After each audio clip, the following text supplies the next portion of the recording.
नमस्कार दोस्तों, आपका स्वागत है आपके अपने परिवार बीके क्लासेज में।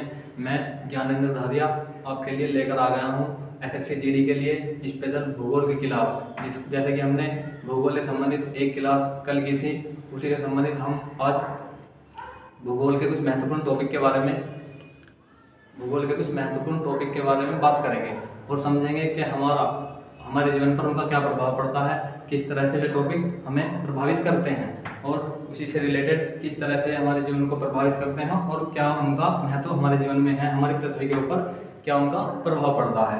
तो दोस्तों देखते हैं कौन कौन से टॉपिक हैं, क्या आज हमें पढ़ना है और क्या उनका प्रभाव हमारे पर पड़ता है। देखते हैं दोस्तों, पहला टॉपिक होगा पृथ्वी की कक्षीय गति।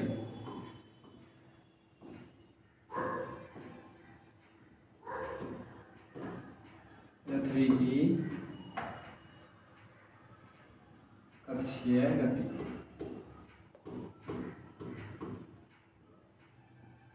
दूसरा टॉपिक दोस्तों इसी से संबंधित होगा उपसौर और अपसौर व्यवस्था। उपसौर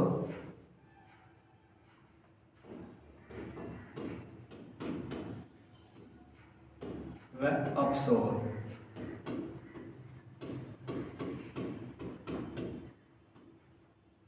अवस्था।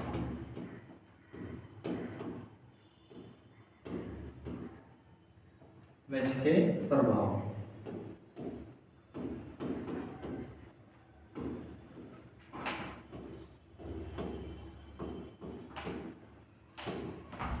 तीसरा टॉपिक दोस्तों होगा पृथ्वी की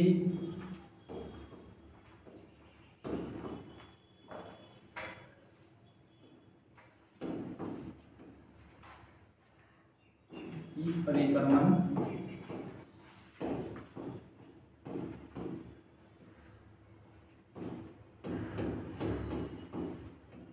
गति व इसके प्रभाव।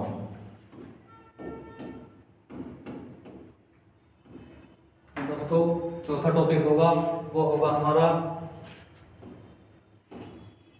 पृथ्वी की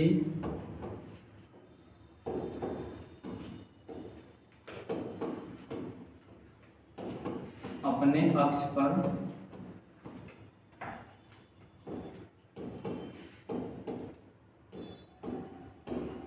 गति प्रभाव।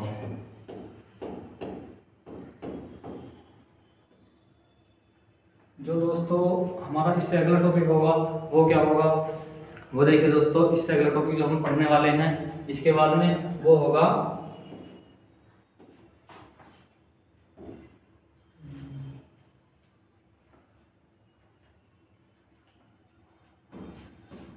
मानक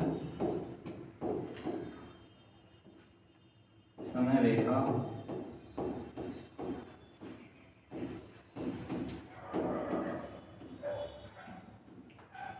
दोस्तों इतना कुछ पढ़ने के बाद में हम देखेंगे इन टॉपिक से संबंधित किस तरह के क्वेश्चन एग्जाम में आते हैं और किस तरह वे हमें सोल्व करने हैं। और थ्योरी से पढ़कर ही हमें उन क्वेश्चनों को सोल्व भी करना है। ऐसा नहीं है कि हमें उन क्वेश्चनों को केवल रटना है या फिर एमसीक्यू वाली किताब लेकर के उस तरह से पढ़ना है, ऐसा हमें बिल्कुल नहीं करना है। हमें करना क्या है वो देखिए दोस्तों, हमें पहले इन टॉपिक को थ्योरी के रूप में पढ़ना होगा।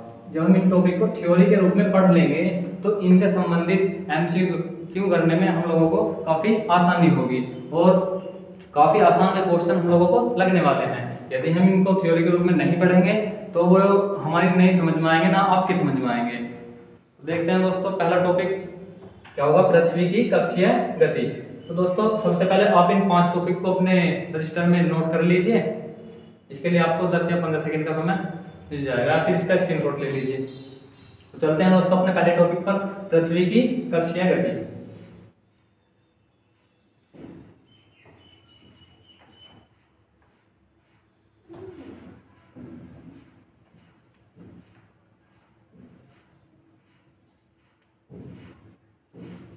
क्या टॉपिक था दोस्तों हमारा पहला, पृथ्वी की कक्षीय गति।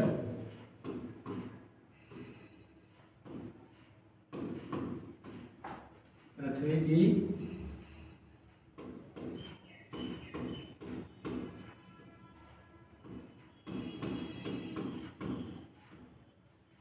तो दोस्तों देखते हैं पृथ्वी की कक्षा गति होती कैसे है और किस तरह पृथ्वी अपनी कक्षीय गति में घूमती है। तो देखते हैं दोस्तों, पृथ्वी जो है एक अपने दीर्घवृत्ताकार, लिखेंगे पृथ्वी अपने एक दीर्घवृत्ताकार पथ पर घूमती रहती है।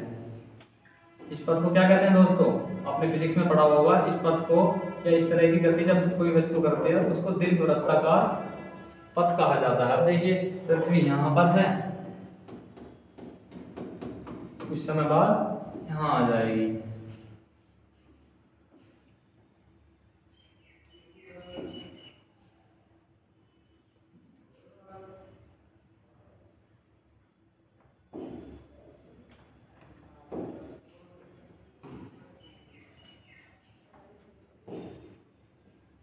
ये हो जाएंगे हम भूमध्य रेखा और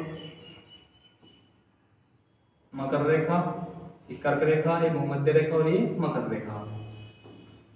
दोस्तों हमारी जो पृथ्वी है वो इस तरह की कक्षीय गति में घूमती है। इस गति का कहते हैं हम, इस गति को हम दीर्घवृत्ताकार गति कहते हैं। एग्जाम में सीधा सीधा क्वेश्चन आएगा कि पृथ्वी अपने पथ पर किस गति में घूमती है, तो वहां पर किस कई तरह के ऑप्शन आएंगे, जिसमें से हमें अपना ऑप्शन कौन सा चूज कर लेना है, हमें अपना ऑप्शन कर लेना है दीर्घवृत्ताकार, दीर्घवृत्ताकार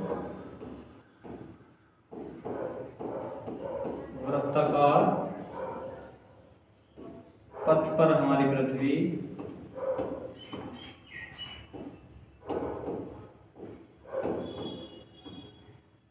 गति करती है।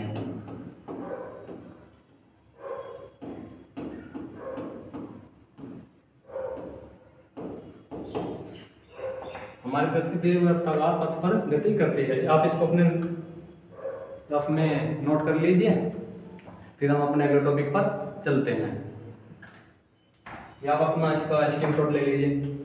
चलते हैं दोस्तों अपने अगले टॉपिक पर।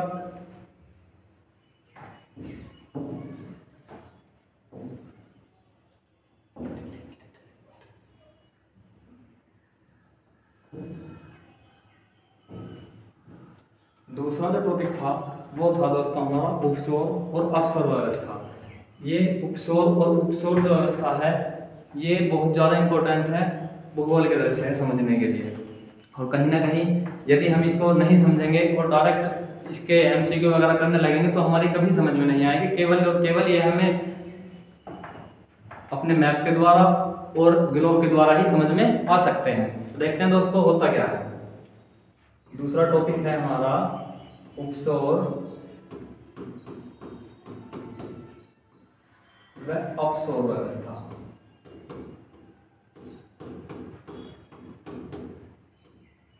अपसौर अवस्था,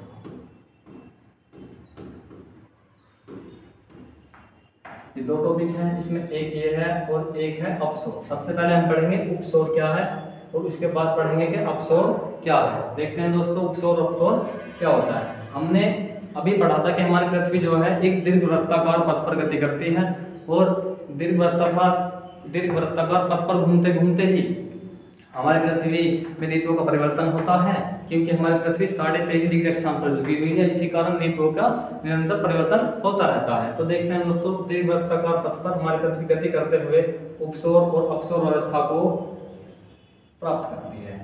देखिए दोस्तों ये क्या है, हमारा एक दीर्घवृत्ताकार पथ है जिस पर हमारी पृथ्वी गति करेगी, जैसा कि हमने अभी इससे पिछले टॉपिक में भी पढ़ा था। देखते हैं ये हमारा यहाँ पर मध्य में क्या है, सूर्य है, इसको बोलेंगे सन।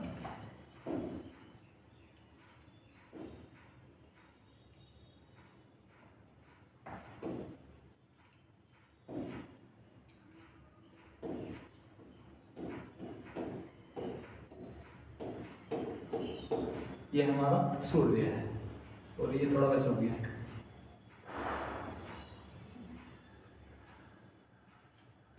ये थोड़ा इस तरह से घूमेगा।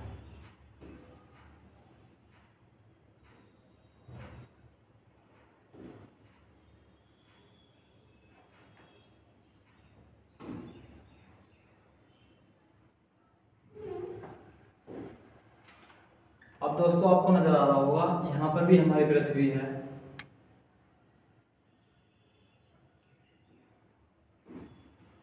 और और कुछ समय बाद पृथ्वी यहाँ पर भी आ जाएगी। अब आप लोग कहेंगे कि भैया यहाँ से यहाँ तक तो दूरी बहुत कम नजर आ रही है और यहाँ से लेकर यहाँ तक ये दूरी बहुत ज़्यादा नजर आ रही है, ऐसा क्यों है? तो देखते हैं दोस्तों, ऐसा क्यों है। पहली बात तो अब ऐसे ये समझिए, जो हमारी पृथ्वी है अर्थ, इस 23.5 डिग्री अपने एक्स पर झुकी हुई है और 23.5 डिग्री अपने अक्ष पर झुके होने के कारण ही पृथ्वी पर ऋतुओं का निरंतर परिवर्तन होता है और ये यहाँ से यहाँ तक दूरी जो है वो कम पाई जाती है। यहाँ से यहाँ तक जो सूर्य की दूरी पृथ्वी से होगी वो होगी 14 करोड़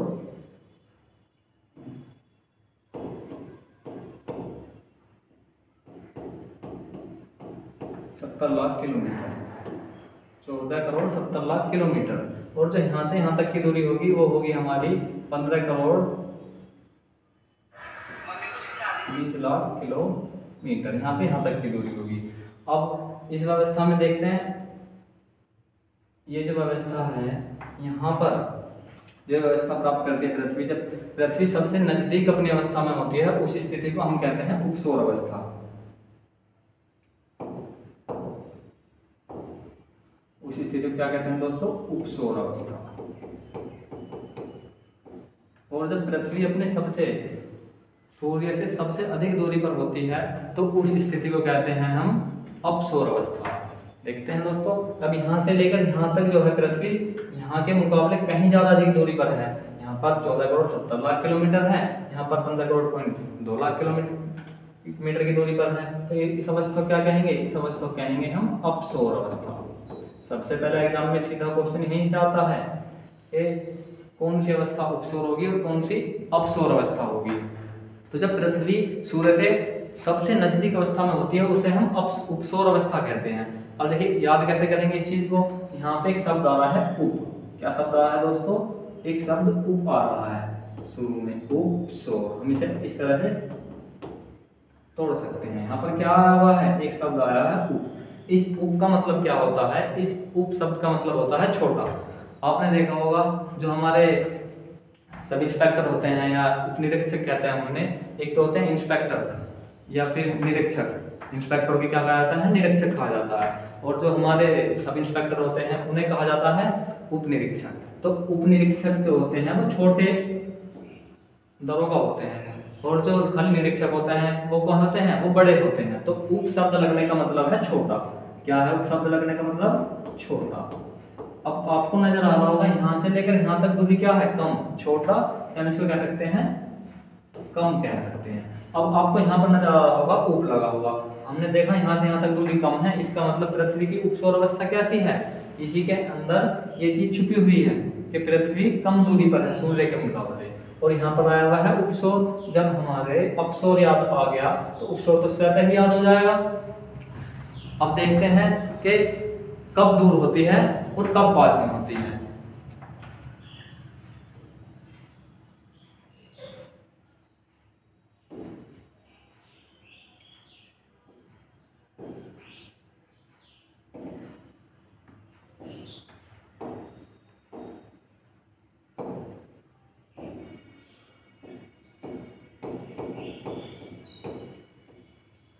अब आपको जानकर काफ़ी हैरानी होगी कि जो हमारी पृथ्वी है वो 3 जनवरी के दिन सूर्य के सबसे ज़्यादा नज़दीक पाई जाती है। हमारी पृथ्वी 3 जनवरी के दिन सूर्य के सबसे ज़्यादा नज़दीक पाई जाती है। आप लोग कहेंगे कि अभी 3 जनवरी को तो यहाँ पर काफ़ी ठंड पड़ती है, लेकिन सूर्य के सबसे नज़दीक 3 जनवरी को आप कहेंगे कि हमें तो सर यकीन नहीं होगा। तो देखते हैं दोस्तों किस तरह पाई जाती है। आपका आज ये डाउट पूरी तरह क्लियर होने वाला है। उपसौर अवस्था में जो होती है, इस उपसौर अवस्था में 3 जून को 3 जनवरी 3 जून नहीं 3 जनवरी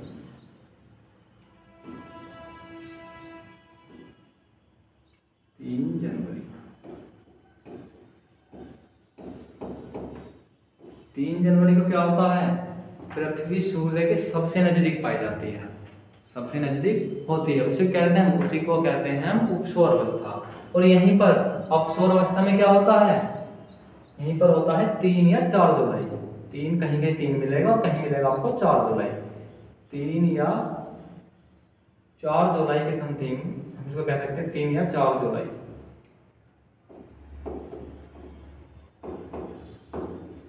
इस दिन पृथ्वी सूर्य के सबसे अधिकतम दूरी पर होती है, जिसको कहा जाता है उपसौर अवस्था, जिसको कहा जाता है। अब सबसे अधिक दूरी होने पर कब होगी, वो होगी 3 या 4 जुलाई को। एग्जाम में सीधे सीधे क्वेश्चन आएंगे कि पृथ्वी सूर्य के सबसे दूरी पर कब होगी, उसमें ऑप्शन आएगा 3 जुलाई, 4 जुलाई, या फिर ऑप्शन आएगा 3 जनवरी। अब आप बच्चे क्या सोचेंगे कि भाई पृथ्वी सूर्य के सबसे दूरी पर होगी, तो गर्म उस समय क्या होता होगा, उस समय काफी ठंड होगी जब पृथ्वी सूर्य के सबसे दूरी पर होगी। तो ऑप्शन क्या लगाएंगे, वहां पर बच्चे ऑप्शन 3 या 4 जुलाई लगाते हैं, लेकिन वास्तविक रूप में होता क्या है, 3 जनवरी होता है। अब होता कैसे है वो देखिए।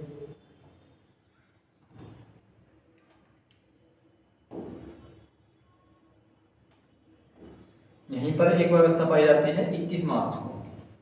यहाँ पर जब पृथ्वी आती है, यहाँ पर एक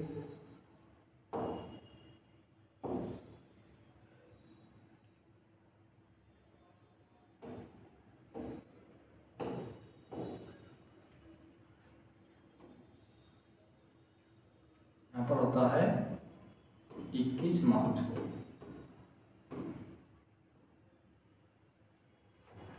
और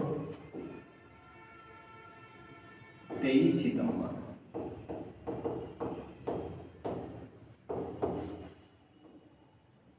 इसको क्या कहते हैं हम, इसे कहते हैं हम बसंत ऋतु। क्या कहा जाता है इसको, बसंत ऋतु कहा जाता है। कौन सी अवस्था को, जब पृथ्वी सूर्य के 21 मार्च के समथिंग इस तरह से अपने पथ पर घूमते हुए आती है, यहाँ पर आते आते क्या कहा जाता है, इसको कहा जाता है हम बसंत ऋतु।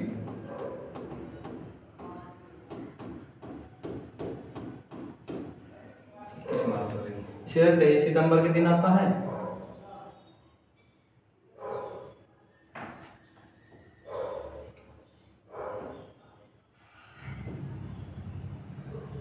कहा जाएगा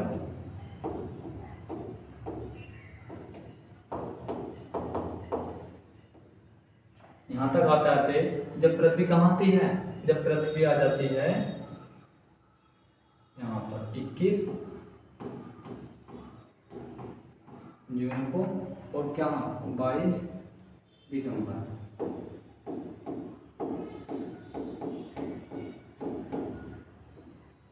21 जून और 22 दिसंबर। अब दोस्तों होता क्या है, जब हमारी पृथ्वी घूमते घूमते घूमते घूमते बसंत ऋतु से निकल के यहाँ 21 जून के दिन पहुँचती है, तो पृथ्वी पर उत्तरी गोलार्ध में, पृथ्वी पर होता क्या है, उत्तरी गोलार्ध में, मतलब नदर्न हेमिस्फीयर में। अब यहाँ क्या है हमारी, ये है हमारी पृथ्वी। यहाँ पर इसको हम भूमध्य रेखा यहाँ पर आ जाएगी, इसको बोलेंगे हम विषुवत रेखा, विषुवत रेखा। यह जाएगी हमारी कर्क रेखा, और ये हो जाएगी मकर रेखा।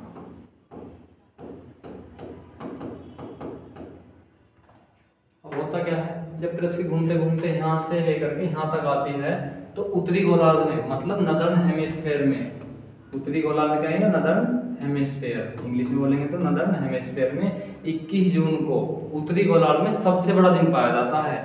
21 जून को क्या पाया जाता है, सबसे बड़ा दिन पाया जाता है। इसी तरह है, जब पृथ्वी यहाँ से आते आते कहाँ आती है, जब पृथ्वी यहाँ से आते आते आती है 22 दिसंबर तक पहुँचती है, कहाँ पर, 22 दिसंबर तक। तो 22 दिसंबर क्या होता है, नदर्न हेमिस्फीयर में सबसे छोटा दिन पाया जाता है। क्या पाया जाता है, सबसे छोटा दिन नदर्न हेमिस्फीयर में पाया जाता है। यदि हम सदर्न हेमिस्फीयर की बात करें, मतलब दक्षिण गोलार्ध की हम बात करते हैं, तो वहां पर इसका उल्टा होता है। होता क्यों है, क्योंकि हमारी पृथ्वी 23 डिग्री के साथ अपने एक्स पर झुकी हुई है, जो कि निरंतर गति करते हुए घूमती रहती है, तो उसी के कारण ये व्यवस्था पाई जाती है। अब पाई क्यों जाती है, उसको हम प्रैक्टिकल रूप में देखेंगे। तो इन पॉइंट को हम आपको भी लिखवाने वाले हैं। अब इस चित्र को बना लीजिए और इसका स्क्रीनशॉट लेकर के आप अपने रजिस्टर में लिख सकते हैं। देखते हैं दोस्तों अगला टॉपिक क्या होगा इसी से संबंधित।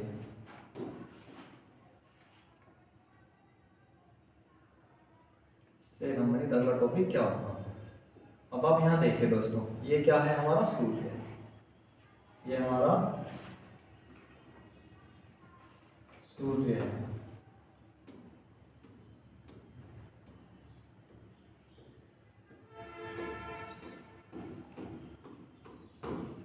ये है हमारा पृथ्वी का दीर्घवृत्ताकार पथ, जिस पर पृथ्वी निरंतर अपने अक्ष पर इस दिशा में घूम रही है। किस दिशा में घूम रही है दोस्तों? इस दिशा में पृथ्वी अपने दीर्घवृत्ताकार पथ पर निरंतर घूम रही है। देखिए दोस्तों होता क्या है, ये हमारा क्या है, ये हमारा ग्लोब है। क्या है ये ग्लोब है। इसकी नज़र से, इसके नज़र से हम देखते हैं कि किस तरह से ऋतुओं का परिवर्तन होता है और किस तरह से छोटा बड़ा दिन होता है। दोस्तों जब हम आते हैं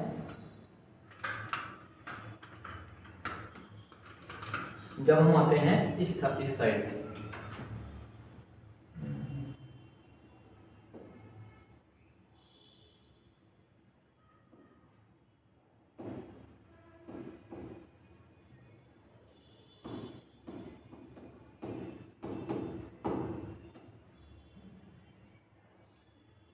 अब दोस्तों ये हमारी पृथ्वी है।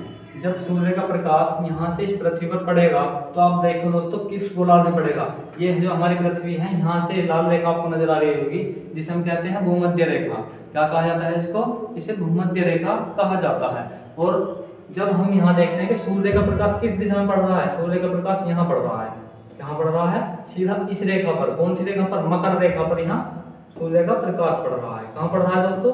मकर रेखा पर पड़ रहा है। तो आप बताओ, जब पृथ्वी इस गोलार्ध में होगी तो सूर्य का प्रकाश कहाँ पड़ेगा? मकर रेखा पर पड़ेगा। तो सबसे बड़ा दिन कहाँ होगा? सबसे बड़ा दिन कब होगा? सबसे बड़ा दिन कहाँ होगा? जब सूर्य का प्रकाश मकर रेखा पर पड़ेगा। तो दोस्तों मैं यहाँ पर बता रहे थोड़ा सा, फिर एक समझ आएंगे। मकर यहाँ पर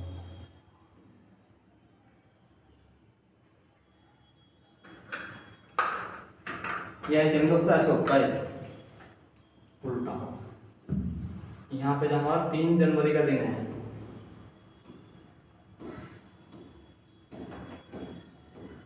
3 जनवरी का दिन है, तो पृथ्वी हमारी इस तरह से अपने 23 डिग्री अक्षांश पर झुकी हुई होती है।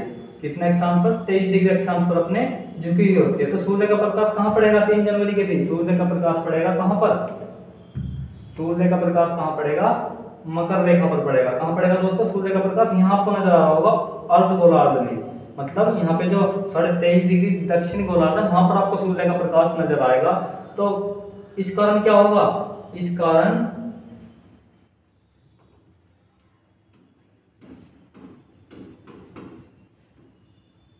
जब सूर्य का प्रकाश दक्षिण गोलार्ध में पड़ेगा तो 3 जनवरी के दिन क्या होगा? दक्षिण गोलार्ध में अधिक गर्मी पाई जाएगी। आप देख रहे हैं कि यहाँ पर तो सूर्य की किरणें सीधी पड़ रही है, जो कि क्या है हमारी कर्क रेखा है। तो वहां पर क्या होगा? वहां पर ठंड पाई जाएगी। तो इसी कारण पृथ्वी सूर्य के सबसे अधिक नजदीक होते हुए भी, जब सूर्य दिन सबसे अधिक नजदीक होती है पृथ्वी 3 जनवरी के दिन, उस दिन सबसे अधिक ठंड पृथ्वी पर पाई जाती है। सबसे अधिक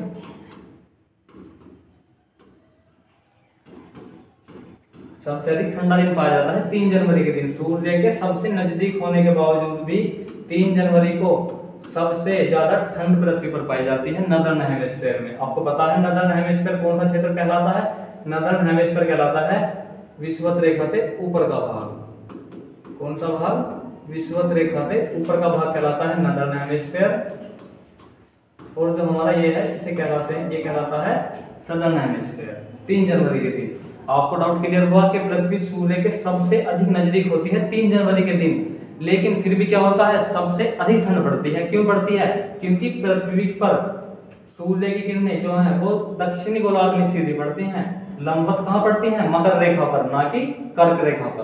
कहाँ पड़ती हैं? मकर रेखा पर पड़ती हैं 3 जनवरी के दिन। अब दोस्तों जब हम इसे इसी तरह से यहाँ से घुमाकर ऐसे ले आएंगे तो पृथ्वी अपने पथ पर इसी तरह घूमती हुई आएगी। और जब यहाँ पर आते आते आते आते क्या होगा दोस्तों? अब हम यहाँ पर आ गए, ये वाला कौन सा हो जाएगा, ये वाला हो जाएगा 3 जुलाई। 3 जुलाई। अब जब यहाँ पर आते आते हुआ तो हुआ क्या, अब हमारी पृथ्वी इसी अक्ष पर घूमी हुई है। देखो दोस्तों, जब यहाँ पर थी मकर रेखा पर सीधी रेखाएं पड़ रही थी, अब जब पृथ्वी यहाँ पर आई तो 23.5 डिग्री अपने अक्ष पर झुके होने का कारण क्या हो रहा है, यहाँ पर कर्क रेखा पर, कौन सी रेखा पर, कर्क रेखा पर,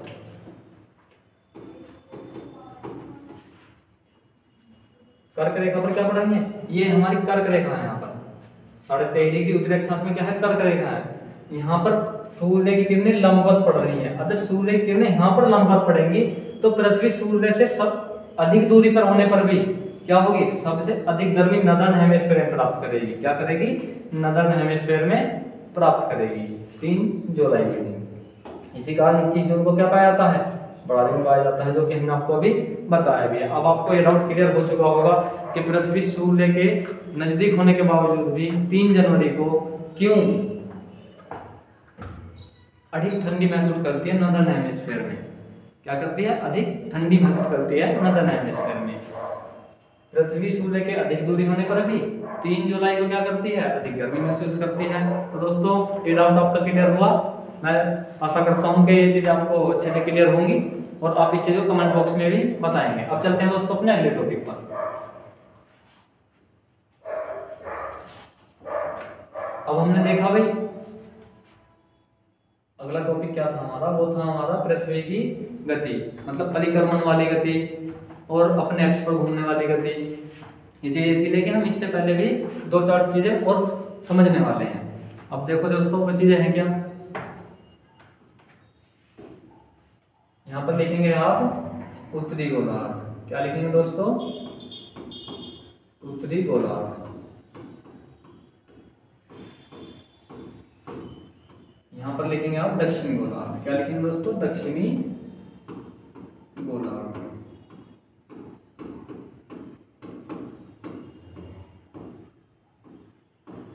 ये उत्तरी गोलार्ध है और ये क्या है, दक्षिण गोलार्ध।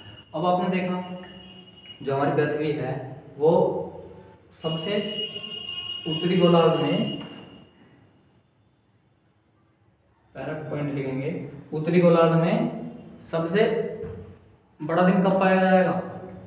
आप लिखो पहला पॉइंट, उत्तरी गोलार्ध में सबसे बड़ा दिन कब पाया जाएगा और दक्षिणी गोलार्ध में सबसे बड़ा दिन कब पाया जाएगा। मैं इन चीजों को आपको बता चुका हूँ, ये चीजें आपको लिखनी है। हालांकि मैं भी इन चीजों को लिखवाने वाला हूँ, लेकिन आप भी अपना रजिस्टर में कापी पेंसिल लेकर के इन चीजों को लिखिए और बताइए। चलो दोस्तों मैं बताता हूँ मैं क्या, उत्तरी गोलार्ध में सबसे बड़ा दिन पाया था 21 जून को, जो कि मैं आपको अभी एक्सप्लेन कर चुका हूँ। कब पाया जा रहा है, 21 जून को। और दक्षिण गोलार्ध में कब पाया जाएगा दोस्तों, दक्षिण गोलार्ध में पाया जाएगा, दक्षिण गोलार्ध में पाया जाएगा 22 दिसंबर को या फिर 21 दिसंबर। दक्षिण गोलार्ध में सबसे बड़ा दिन कब पाया जाएगा, 22 दिसंबर को। सबसे 21 जून सबसे बड़ा दिन, सबसे बड़ा दिन। अभी यहीं पर बात करूं कि सबसे छोटा दिन कब होगा दक्षिण गोलार्ध में और उत्तरी गोलार्ध में सबसे छोटा दिन क्या होगा। लिखेंगे दक्षिण गोलार्ध में सबसे बड़ा दिन क्या है, 22 दिसंबर।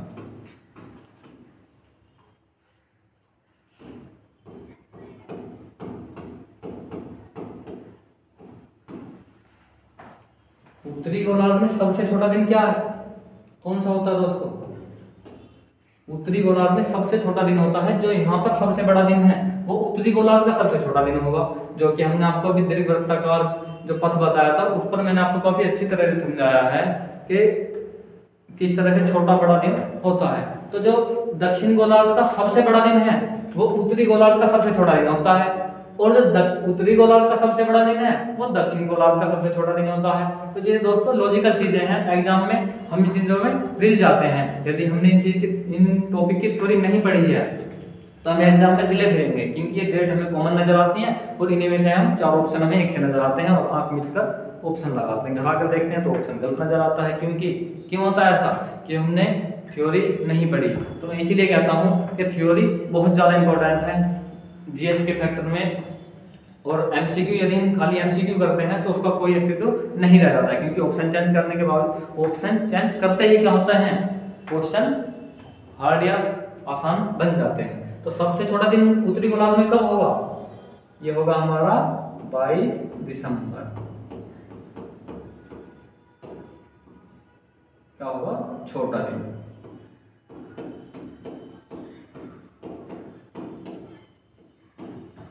ये क्या होगा,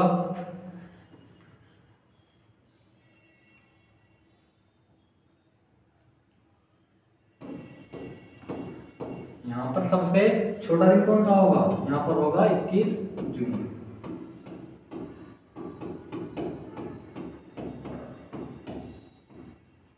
कौन सा होगा दोस्तों, 21 जून। यदि मैं यहीं पर आपसे बातें करने लगूं कि उत्तरी गोलार्ध में, हमारे उत्तरी गोलार्ध में सबसे अधिक ठंड किस दिन पाई जाती है, या ठंडा महीना कौन सा पाया जाता है, ऑफिशियल सी बात है जनवरी या दिसंबर आप लोग कहेंगे। तो मेरा मानना है जनवरी दिसंबर की समथिंग कौन सी तारीख आती है, 3 जनवरी आती है। तो 3 जनवरी ही हमारी किताबों में दिया हुआ है, एनसीईआरटी में दिया हुआ है। तो उत्तरी गोलार्ध में क्या होगा, मैंने आपको बताया था, ये चीजें आपको अपने रजिस्टर में लिख लेनी है। सबसे ठंडा दिन कौन सा होता है, या ठंडा महीना, ठंडा महीना या दिन कौन सा होगा दोस्तों, वो होगा 3 जनवरी।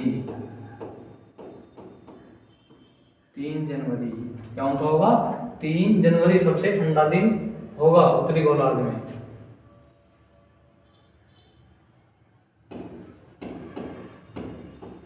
ठंडा महीना कौन सा होता है, 3 जनवरी होता है। यहीं पर हम बात करें कि यहाँ का सबसे ठंडा महीना कौन सा होगा, वो कौन सा होगा, वो होगा जुलाई। जुलाई में भी 3 या 4, 3 या 4 जुलाई कौन सा होता है, सबसे ठंडा महीना कौन सा होता है, दक्षिण गोलार्ध में होता है। यदि मैं यहीं पे आपसे बात करने लगूं कि सबसे गर्म महीना कौन सा होगा और सबसे गर्म दिन कौन सा होगा, तो ये चीजें आपस में उल्टी होती हैं। दक्षिण गोलार्ध उत्तरी गोलार्ध क्या है, उल्टा है, विपरीत है, जो कि मैंने आपको भी ग्लोब के माध्यम से पढ़ाया भी है कि 3 जनवरी के दिन, 3 जनवरी के दिन पृथ्वी सूर्य के सबसे अधिक नजदीक होती है, जिसको कहा जाता है, जिसे उपसौर अवस्था कहा जाता है। लेकिन फिर भी क्या है, हम उत्तरी गोलार्ध में ठंड महसूस करते हैं। क्यों करते हैं, क्योंकि हमारी पृथ्वी 23 डिग्री अक्षांश पर झुकी हुई है और 3 जनवरी के दिन पृथ्वी के मकर रेखा पर सूर्य की किरणें लंबवत पड़ती हैं। सूर्य की किरणें क्या होती हैं, लंबवत पड़ती हैं।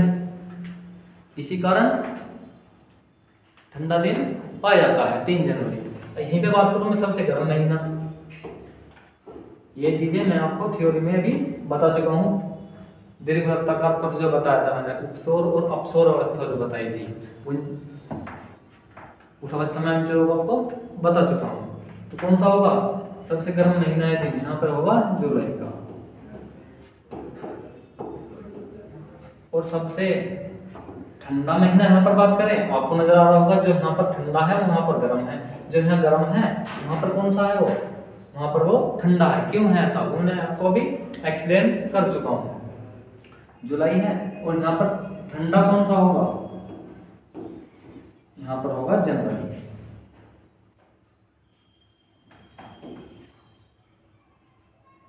यहाँ पर दोस्तों उल्टा लिख देता हूँ,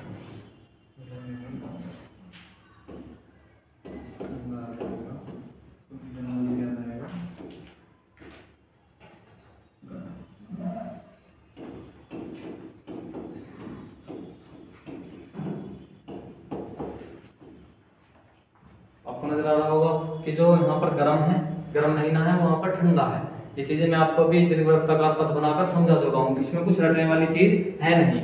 आप इस टेबल को करो या ना करो वो आपके ऊपर डिपेंड करता है। लेकिन यदि आपने वो दीर्घवृत्ताकार पथ वाली बातें, उपसौर और अपसौर अवस्था वाली बात यदि पढ़ी है, ध्यान से उस चीज को देखा है, तो इन चीजों को पढ़ने की आपकी जरूरत नहीं है। ये चीज तो मैंने एक्सप्लेन करी है, जो मैंने वहां पर आपको समझाई थी।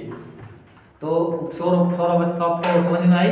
आपको एग्जाम में सीधा सीधा क्वेश्चन आएगा कि पृथ्वी सूर्य के सबसे नजदीक कब होगी, ऑप्शन आएगा 3 जनवरी। उत्तरी गोलार्ध की बात करें तो ऑप्शन क्वेश्चन किस तरह से आएगा कि पृथ्वी सूर्य के सबसे अधिक नजदीक कब होगी, वहाँ पर ऑप्शन आएगा 3 जनवरी, ऑप्शन आएगा 3 जुलाई, ऑप्शन आएगा 21 जून, ऑप्शन आएगा 21 सितंबर, कुछ करके चौथा ऑप्शन आ सकता है। अब बच्चे क्या सोचेंगे कि भाई 3 जनवरी को तो हमारे यहाँ पर ठंड पड़ती है, कि पृथ्वी सूर्य से सबसे अधिक दूरी पर होगी और हमारे यहाँ पर ठंड पड़ती है, तो ऑप्शन कौन सा लगाएंगे 3 जनवरी का। लेकिन यहीं पर एक बात समझ में आती है कि पृथ्वी सूर्य के सबसे अधिक नजदीक 3 जनवरी को होती है और फिर भी क्या होती है, सबसे अधिक ठंड पाई जाती है, क्योंकि पृथ्वी अपने एक्स पर झुकी है, जो मैं आपको पहले भी बता चुका हूँ। चलते हैं दोस्तों अपने अगले टॉपिक पर। अगला टॉपिक क्या था दोस्तों,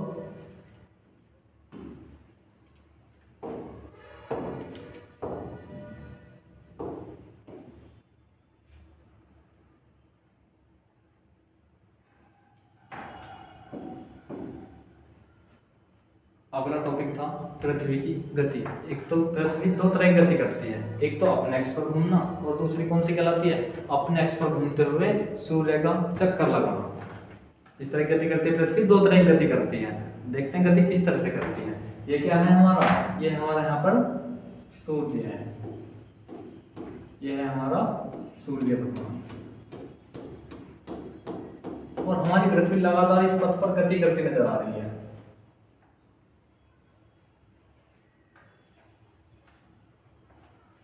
किस पथ पर गति कर रही है, इस पथ पर गति करती नजर आ रही है।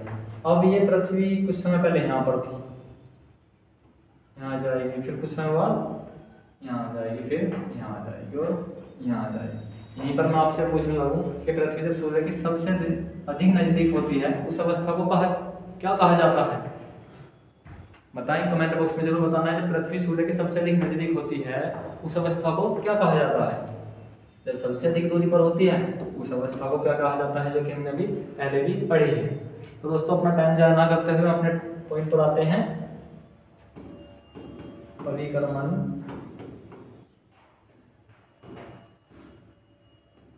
व परिभ्रमण। अब देखिए दोस्तों, आपको परिक्रमण शब्द नजर आ रहा होगा, यहाँ पर क्या आ रहा होगा, परिक्रमण शब्द। आपने सुना होगा कि जब हम भगवान से कुछ दुआ करते हैं या कुछ मांगते हैं, हम कहते हैं कि भगवान जी हम आपके मंदिर की परिक्रमा करेंगे। परिक्रमा का मतलब क्या हुआ यहाँ से, कि मंदिर के 7 चक्कर लगाएंगे या फिर मंदिर के 11 चक्कर लगाएंगे और घूमकर वहां पर आपको जल का अर्पित करेंगे। तो क्या हुआ, हमने इस मंदिर के कितने लगातार चारों तरफ हमने इसके चक्कर लगाए, नहीं लगाए, तो क्या हुआ, हमने मंदिर की परिक्रमा की। तो वहीं पर क्या है शब्द, परिक्रमण। परिक्रमण का मतलब क्या हुआ, ये हमारा सूर्य देव है और हमारी पृथ्वी लगातार इसके चक्कर लगाती जा रही है। इस अवस्था को क्या कहते हैं हम, इसी अवस्था को हम कहते हैं परिक्रमण गति। क्या कहते हैं, सूर्य की पृथ्वी की परिक्रमण गति कहलाती है। और यहीं पर यदि हम बात करें किस गति की, परिभ्रमण की, वो क्या होगा, वो होगा जो आपने लट्टू देखा होगा जो घूमने वाला होता है, वो इस तरह से अपने एक्स पर घूमता रहता है। किस तरह से घूमता रहता है, अपने एक्स पर। इसी तरह से दोस्तों मैं बताऊं, ये पृथ्वी है, ये अपने एक्स पर घूम रही है, इस तरह से घूम रही है। ये क्या कर रही है, ये अपनी परिभ्रमण गति कर रही है। अपने एक्स पर घूमना क्या कहलाता है, पृथ्वी का परिभ्रमण कहलाता है।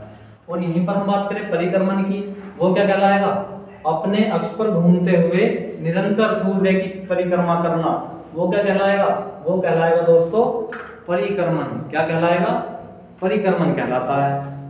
अपने अक्ष पर निरंतर घूमते हुए जब पृथ्वी सूर्य के चारों ओर चक्कर लगाती है उसे हम क्या कहते हैं, उसे हम परिक्रमण कहते हैं।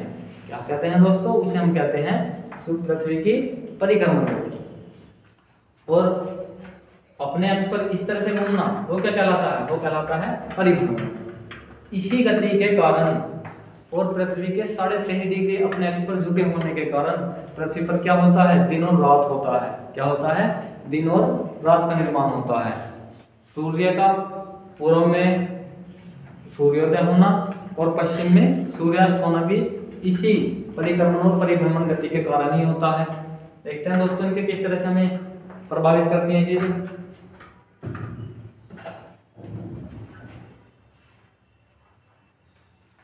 क्या कहलाएंगे, सबसे पहले क्या आएगा, परिक्रमण।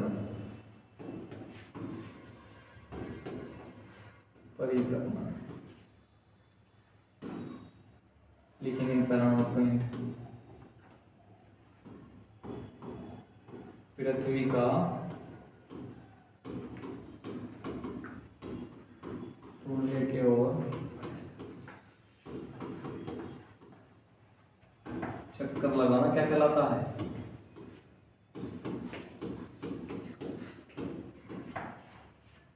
परिक्रमण कहलाता है। जब पृथ्वी अपने अक्ष पर निरंतर घूमते हुए सूर्य का चक्कर लगाती है उसे क्या कहते हैं? उसे हम परिक्रमण गति कहते हैं, सूर्य की परिक्रमण गति कहते हैं। अब इसका देखिए प्रभाव क्या होता है। इस परिक्रमण गति का यदि हम यहाँ पर बात करने लगे कि क्या प्रभाव डालती है,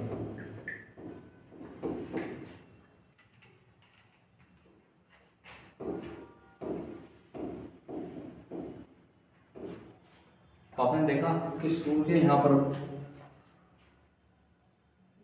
ये क्या है हमारे सूर्य जी।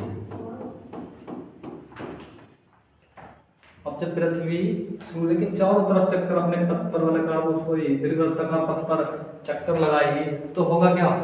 मैंने आपको उपसौर अभी बताई थी। तो होगा क्या? ये इस अवस्था में तो 3 जुलाई वाली अवस्था है, तो 3 जनवरी वाली अवस्था है यहाँ पर, जिसे हम कहते हैं, जिसे हम उपसौर भी कहते हैं।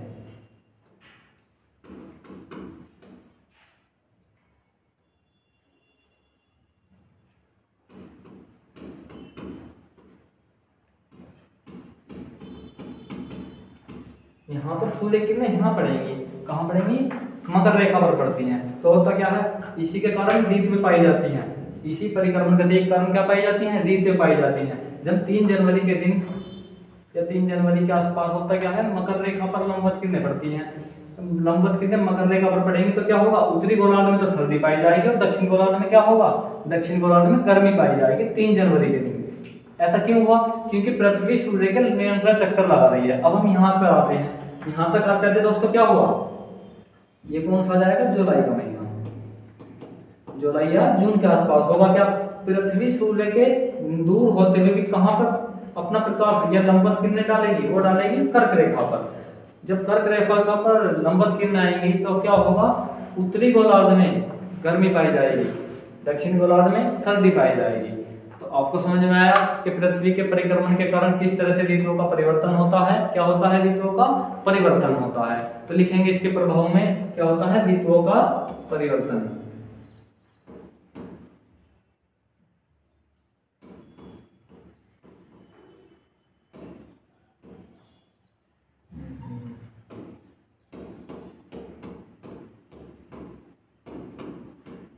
ऋतुओं का परिवर्तन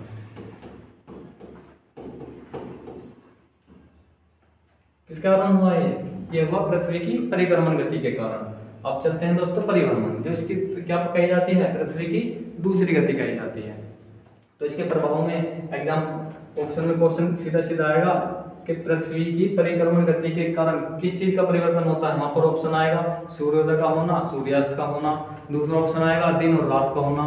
तीसरा ऑप्शन आएगा ऋतुओं का परिवर्तन होना। तो हमें कौन सा ऑप्शन चूज करना है? हमें करना है ऋतुओं का परिवर्तन होना। ठीक है दोस्तों, अब चलते हैं हम अपने अगले टॉपिक पर। क्या था देखते हैं। वो था हमारा पृथ्वी की अपने अक्ष पर गति। पृथ्वी की अपने अक्ष पर गति।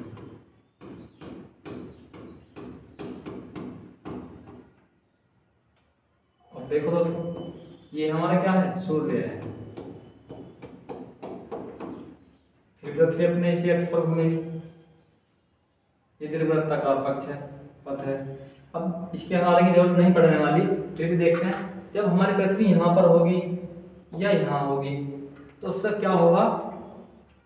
सूर्य का प्रकाश निरंतर कहाँ पड़ेगा? इस 3 जुलाई वाले दिन, 3 जुलाई या जुलाई वाले महीने में, जून जुलाई में उत्तरी गोलार्ध में सीधी रेखाएं पड़ेंगी। जब पृथ्वी के उत्तरी गोलार्ध में जून जुलाई वाले महीने में सीधी रेखाएं पड़ती हैं तो उत्तरी गोलार्ध में गर्मी होती है, ये बात हमने पढ़ चुके हैं अभी। लेकिन जब पृथ्वी अपने अक्ष पर घूमेगी, पृथ्वी की अपने अक्ष पर गति होगी, तो देखिए ये वाला जो भाग है यहाँ पर तो दिन होगा, लेकिन जो ये पीछे वाला भाग छुपा हुआ है यहाँ पर क्या होगा? यहाँ पर रात पाई जाएगी। क्या होगा? यहाँ पर रात हो जाएगी। धीरे धीरे धीरे धीरे जब पृथ्वी अपने अक्ष पर घूमती जाएगी तो जो ये वाला भाग था अब यहाँ पर रात पाई जाएगी और यहाँ पर क्या पाया जाएगा? यहाँ पर दिन पाया जाएगा। इससे क्या होता है? पृथ्वी की अपने अक्ष पर गति के प्रभाव, क्या प्रभाव होगा दोस्तों इसका? क्या प्रभाव होगा? पहला प्रभाव तो होगा दिन व रात का होना, दिन व रात का होना। तो इसका दूसरा प्रभाव पाया जाएगा, वो क्या पाया जाएगा? वो पाया जाएगा सूर्योदय का। दूसरा प्रभाव होगा वो पाया जाएगा सूर्य का पूर्व में उदय होना, पूर्व में उदय व पश्चिम में अस्त होना। क्या पाया जाएगा? सूर्य का पूर्व में उदय होना व पश्चिम में अस्त होना। इसी पृथ्वी की अपने अक्ष पर गति के कारण ये दोनों चीजें पाई जाती हैं। एग्जाम में फिर क्वेश्चन आएगा कि पृथ्वी की अपने अक्ष पर गति के कारण कौन से प्रभाव देखने के लिए मिलते हैं? पहला ऑप्शन आएगा ऋतुओं का परिवर्तन होना, दूसरा ऑप्शन आएगा बारिश का होना, तीसरा ऑप्शन आएगा कि इनमें से कोई सा एक ऑप्शन आएगा कि दिन व रात का होना, चौथा ऑप्शन आएगा इनमें से कोई नहीं। अब हम वहां पर चेक कर जाएंगे भी। यदि आपने थ्योरी नहीं पढ़ी है, मैं फिर कह रहा हूँ, यदि आपने थ्योरी नहीं पढ़ी है तो आप एमसीक्यू नहीं कर सकते, क्योंकि ऑप्शन चेंज होते ही क्वेश्चन बदल जाएगा।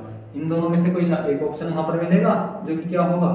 सही होगा। अब जिसने थ्योरी पढ़ी है बी के क्लासेस पर वो बच्चे एग्जाम कराएंगे, अन्यथा रॉन्ग हो जाएगा। दूसरा ऑप्शन क्या होता है? दूसरा यदि आपने बी के क्लासेस पर जीएस नहीं पढ़ी है तो दूसरा ऑप्शन आ जाएगा तुक्का मारो, तो उसकी संभावना आप देख सकते हैं क्या नतीजा रहा। अगला टॉपिक दोस्तों चलते हैं। ये चीजें आपको समझ में आई हो तो कमेंट बॉक्स में बताना। अब हमारा लास्ट और अंतिम टॉपिक क्या होगा? लास्ट और अंतिम टॉपिक क्या होगा? अंतरराष्ट्रीय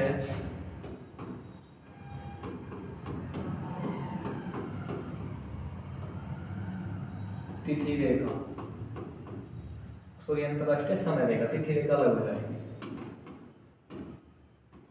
समय रेखा या हम इसे क्या कहते हैं? मानक समय रेखा भी कहते हैं, मानक समय रेखा भी हम इसे कहते हैं। इसको हम ग्रीनविच मीन टाइम भी बोलते हैं या फिर 0 डिग्री देशांतर भी कहते हैं। एक होता है 0 डिग्री अक्षांश जिसे हम भूमध्य रेखा कहते हैं, वो अलग होता है, लेकिन 0 डिग्री देशांतर होता है वो क्या होता है? वो मानक समय रेखा। दोस्तों देखिए होता कैसे है, ये हमारा क्या है? ये हमारा ग्लोब है, क्या है? हमारी पृथ्वी है, जियोइड शेप में बनी हुई है। जियोइड शेप में क्यों बनी हुई है ये मैंने आपको कल बताया है। अब होता क्या है, ये 0 डिग्री है अक्षांश, जिसे हम बोलते हैं लेटीट्यूड, 0 डिग्री अक्षांश। यहीं पर पाया जाता है 0 डिग्री देशांतर। तो इस 0 डिग्री देशांतर पे ही समय रेखा का निर्धारण माना जाता है। अब 0 डिग्री देशांतर निकलता कहाँ से है, कहाँ को निकल कर आता है? तो दोस्तों ये ब्रिटेन यानी इंग्लैंड, वहां से निकल कर आता है। अब आप कहेंगे भाई ब्रिटेन में क्यों आता है? आपने देखा होगा अब से लगभग 100 या 200 साल पहले, 300 साल पहले, जब पूरी दुनिया पर ब्रिटेन का ही राज था, क्या था? ब्रिटेन का ही राज था, तो उन्होंने एक मानक समय रेखा निर्धारित करने की सोची। तो आपको जानना होगा कि उन्होंने अपने ही देश के लंदन शहर से, यहाँ पर उनका देश पड़ता है ब्रिटेन, यहाँ पर लंदन, ब्रिटेन से एक समय रेखा का निर्धारण करा 0 डिग्री लाइन से। तो ब्रिटेन या लंदन से ही इसका निर्धारण इसीलिए होगा क्योंकि अधिकांश दुनिया के देशों पर ब्रिटिशर्स का ही राज हुआ करता था। तो देखते हैं दोस्तों इसका प्रभाव किस तरह पड़ता है और कहाँ कहाँ पर पाई जाती है।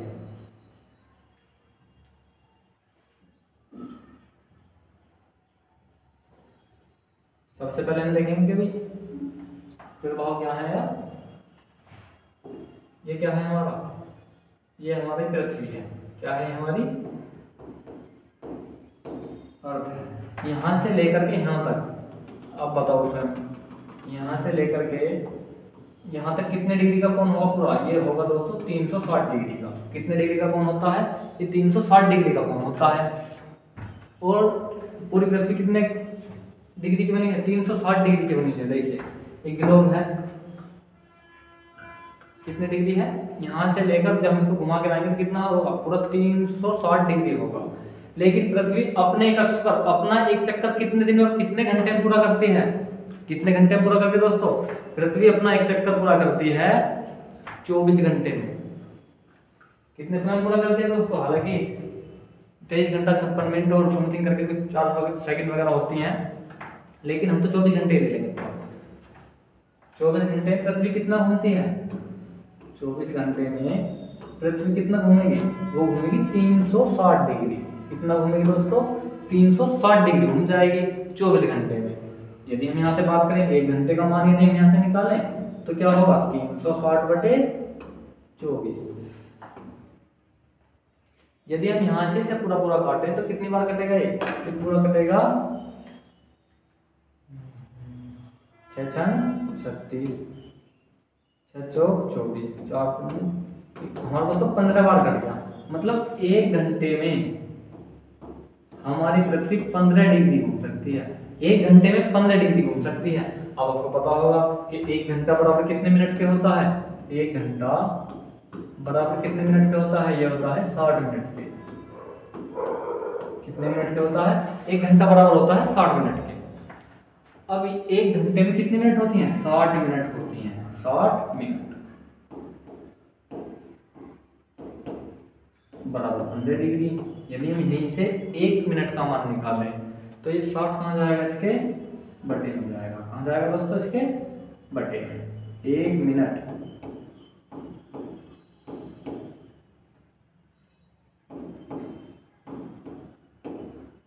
बराबर का होगा 15/4।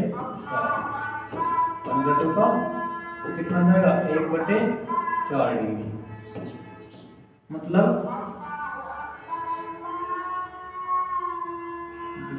1/4 डिग्री आ गया। 1 मिनट बराबर कितना जाएगा,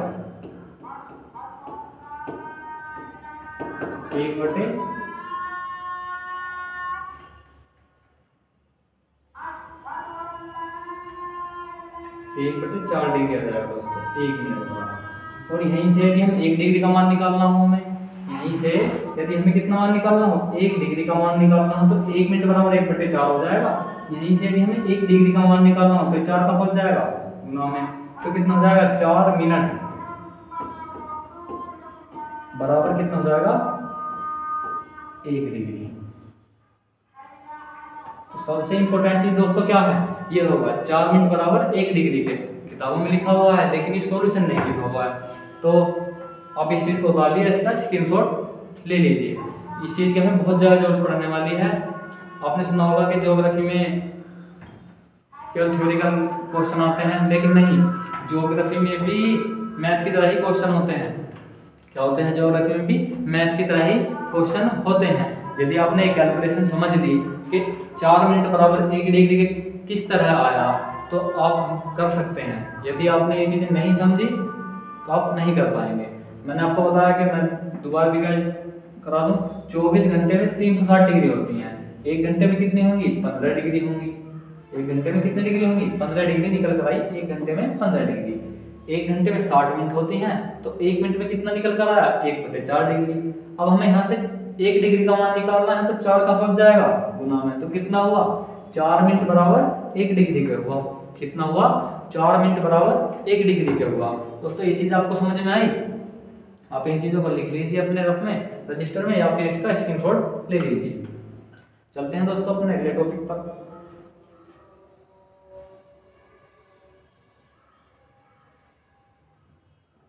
दूसरा क्या था, मानक समय रेखा, ये भी चल रहा था। इससे संबंधित हम कुछ 2-4 बातें और समझ देखने वाले हैं। मानक समय रेखा, मानक समय रेखा है क्या दोस्तों, ये हमारा ग्लोब है। यहाँ पर ये 0 डिग्री देशांतर जो है, यहाँ से लेकर यहाँ तक, ये 0 डिग्री देशांतर क्या कहता है, मानक समय रेखा कहा जाता है। ये कई देशों से निकल कर आती है। कौन कौन से देश से निकल कर आती हैं, जैसे कौन से, ब्रिटेन, लंदन, ब्रिटेन में ही लंदन है, स्पेन, टोगो, घाना, माली, बुर्किना फासो और फ्रांस, यहाँ से निकल कर ये रेखा आती है। तो दोस्तों देखिए कौन कौन से देश से आती है निकल कर, देखते हैं। ब्रिटेन पहला कौन सा जाएगा, ब्रिटेन आ जाएगा। दूसरा कौन सा आ जाएगा? स्पेन। तीसरा कौन सा आ जाएगा? फ्रांस। चौथा कौन सा आ जाएगा? Burkina Faso.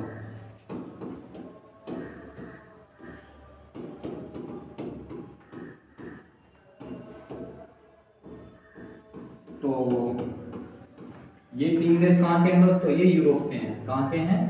यूरोप। जब आप वर्ल्ड मैपिंग पढ़ेंगे तब भी इस चीज़ के बारे में जान पाएंगे। ये 3 देश कहाँ के हैं? यूरोप के हैं। और ये टोगो, घाना, बुर्किना फासो। तीसरा देश कौन सा जाएगा? घाना, बुर्किना फासो और Britain, Spain, France, Burkina Faso, Togo, Ghana, ये देश हैं। एक दो देश है, किसी और भी होगा इसमें। इस चीज़ का स्क्रीनशॉट ले लीजिए, या फिर हम आपको इसमें हैंड रिटन नोट्स देने वाले हैं। सबसे इंपॉर्टेंट इस चीज़ में क्या थी? सबसे इंपॉर्टेंट इस चीज़ में वो थी कि 4 मिनट बराबर कितने के हैं? 1 डिग्री के हैं। कितने के हैं? 4 मिनट बराबर 1 डिग्री के हैं। आपने दोस्तों देखा आज की हमारी क्लास में हमने किस तरह से थ्योरी कराई। अब हम इनसे संबंधित जो हमारी क्लास कल की थी और जो हमारी क्लास आज की हुई है उससे संबंधित क्या करेंगे हम? उससे संबंधित हम अब MCQ करने वाले हैं। अब देखते हैं दोस्तों किस तरह से हमें मजा आने वाला है MCQ में, क्योंकि हमने थ्योरी तो कंप्लीट कर ली अपने इन टॉपिक पर। हमारा रोज का चलने का सीक्वेंस क्या होने वाला है? हमें एक चैप्टर करना है, उसी चैप्टर से संबंधित अनेक एग्जाम में आने वाले MCQ कर लेने हैं। क्या कर लेने हैं दोस्तों? MCQ कर लेने हैं। चलते हैं दोस्तों अपने टॉपिक पर। तो आज के जो थ्योरी थी वो हमने किस तरह से कंप्लीट करी, मैं चाहता हूँ आपने भी काफ़ी अच्छी तरह से लिखा होगा और समझा होगा। अब चलते हैं दोस्तों MCQ पर। पहला क्वेश्चन है,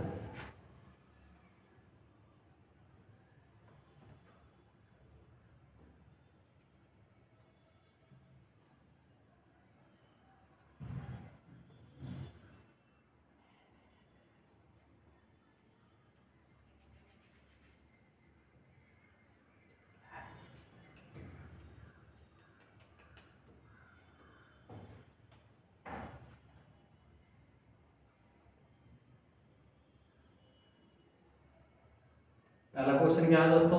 भूमध्य रेखा से उत्तर या दक्षिण किसी दिए गए स्थान की कोणीय दूरी क्या कहलाती है? अब मैंने आपको बताया था, क्या बताया था? मैंने आपको ग्लोब को काफी अच्छी तरह से समझाया है। ये क्या है? हमारा ग्लोब है। अब इसमें क्वेश्चन क्या पूछा है? क्वेश्चन पूछा है इसमें कि भूमध्य रेखा से उत्तर या दक्षिण किसी दिए गए स्थान की कोणीय दूरी क्या कहलाती है? कहाँ से कहलाती है दोस्तों? भूमध्य रेखा से। अब भूमध्य रेखा आपको पता होनी चाहिए। मैंने आपको कल बताया था कि भूमध्य रेखा क्या होती है। भूमध्य रेखा होती है ये 0 डिग्री अक्षांश, 0 डिग्री अक्षांश।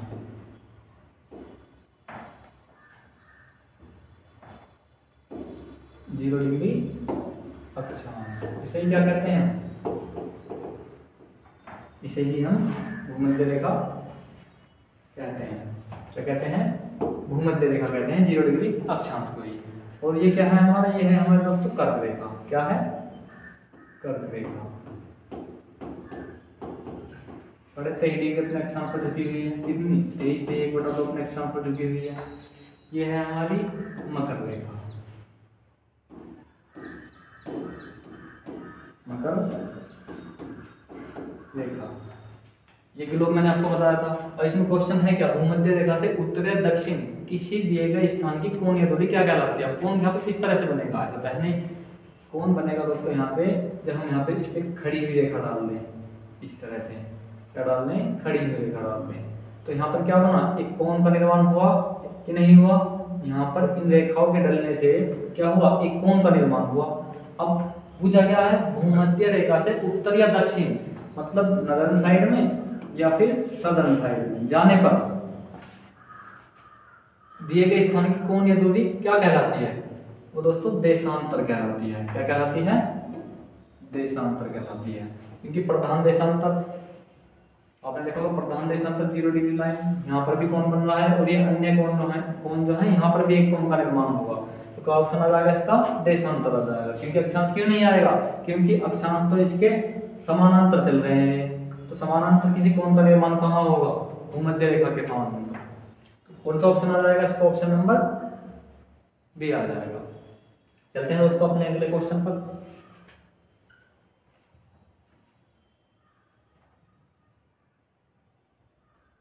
दूसरा क्वेश्चन क्या है दोस्तों, निम्नलिखित में से कौन सा वृहद वर्ग का उदाहरण है। इंपॉर्टेंट क्वेश्चन है, काफी एग्जाम में आया हुआ है कि वृहद वर्ग का उदाहरण कौन सा है। बताइए दोस्तों कौन सा ऑप्शन है। क्या कर्क रेखा है, क्या कर्क रेखा वृहद वर्ग का निर्माण करती है, क्या मकर रेखा का वृहद वर्ग का निर्माण करती है, क्या भूमध्य रेखा वृहद वर्ग का निर्माण करती है, या आर्कटिक रेखा भूमध्य वृहद वर्ग का निर्माण करती है। बताइए दोस्तों कौन सा ऑप्शन है इसका। चलते हैं देखते हैं ऑप्शन कौन सा है। इसका ऑप्शन अपने वही व्यवस्था के अनुसार करेंगे। क्या है यहाँ पर 0 डिग्री लाइन। क्या है दोस्तों 0 डिग्री लाइन या भूमध्य रेखा।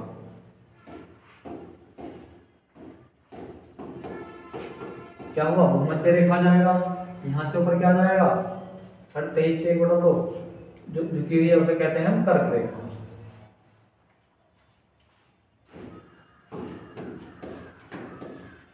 क्या कहते हैं, कर्क रेखा। जो दक्षिण गोलार्ध में है उसे कहते हैं हम मकर रेखा, मकर रेखा। और एक होती है आर्कटिक, कौन सी, Arctic.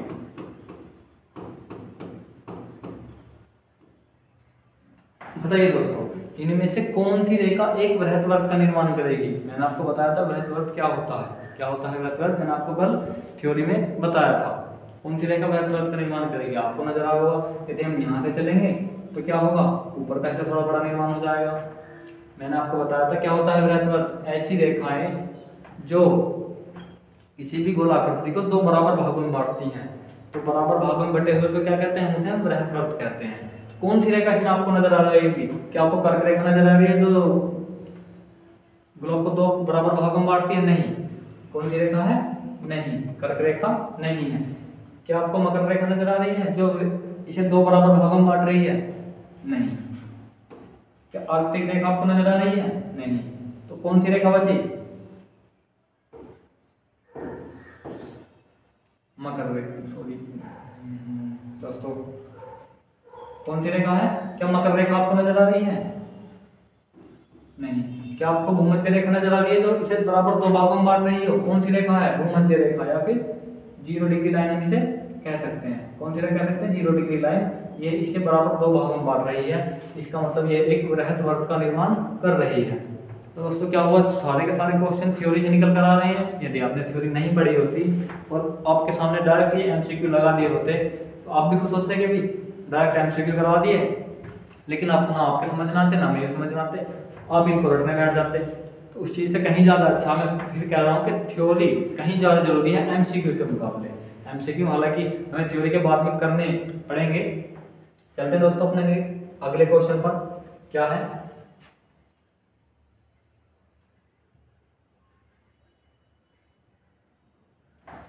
Tropic of cancer. Tropic of cancer से क्या आशय है। मैंने आपको बताया है कि ट्रॉपिक ऑफ कैंसर क्या है, कल की क्लास आप उठाकर देखेंगे थ्योरी में मैंने आपको समझाया काफी अच्छी तरह से कि ट्रॉपिक ऑफ कैंसर क्या है। बताइए दोस्तों, क्या एक प्रकार की रक्त संबंधी बीमारी है, क्या कैंसर की रोकथाम का एक वैज्ञानिक उपकरण है ट्रॉपिक ऑफ कैंसर, क्या 23.5 डिग्री उत्तरी अक्षांश रेखा है, क्या 23.5 डिग्री दक्षिणी अक्षांश रेखा है। तो बताइए दोस्तों कौन सा ऑप्शन है, कमेंट बॉक्स में बताना है दोस्तों। ये चलो मैं इसे आपको समझा ही देता हूँ। ये फिर हमारा ग्लोब है, क्या है, ये 0 डिग्री लाइन, क्या बोलेंगे इसको, भूमध्य रेखा। क्या बोलेंगे, भूमध्य रेखा। इसे बोलेंगे कर्क रेखा।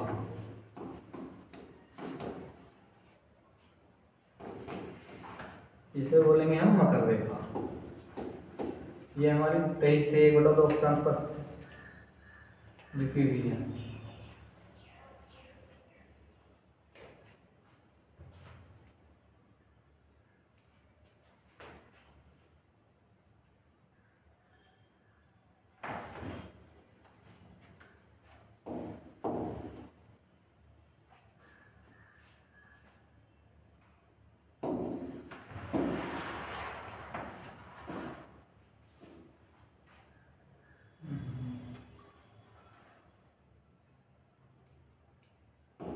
कितनी झुकी है दोस्तों? 23 से ही 1/2 अपने अक्षांश पर झुकी हुई है। 23 से ही 1/2 उत्तरी अक्षांश पर। ये कितनी झुकी हुई है? ये 23 से ही 1/2 अपने दक्षिण अक्षांश पर झुकी हुई है। कौन सी रेखा? मकर रेखा। देखते हैं ऑप्शन पे। एक प्रकार की रक्त संबंधी बीमारी है क्या ट्रॉपिक ऑफ कैंसर? नहीं।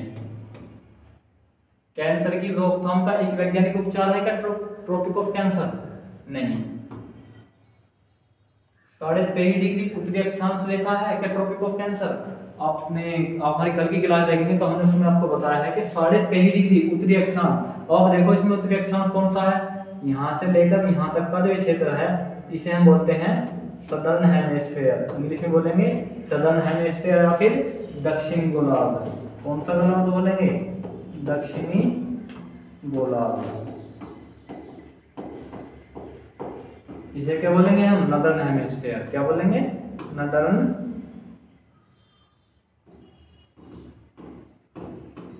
हेमिस्फीयर। और हिंदी में बोलेंगे उत्तरी गोलार्ध। क्या बोलेंगे दोस्तों? उत्तरी गोलार्ध।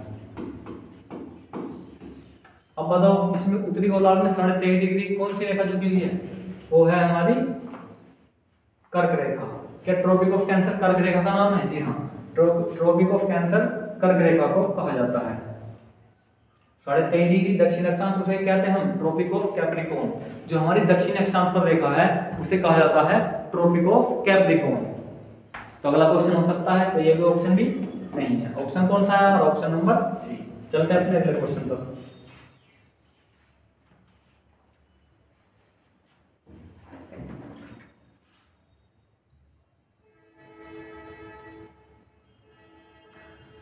ध्रुवों की तरफ जाने पर अक्षांश रेखाओं के व्यय की प्रकृति कैसी होती है? आपको कल के एग्जाम में कल की क्लास में बता चुका हूं कि ध्रुवों की तरफ जाने पर क्या होता है, व्यास पर क्या प्रभाव पड़ता है, अक्षांश रेखाओं पर क्या प्रभाव पड़ता है, देशांतरीय रेखाओं पर क्या प्रभाव पड़ता है। वो क्लास हमने वैसे नहीं कराई। क्यों कराई थी?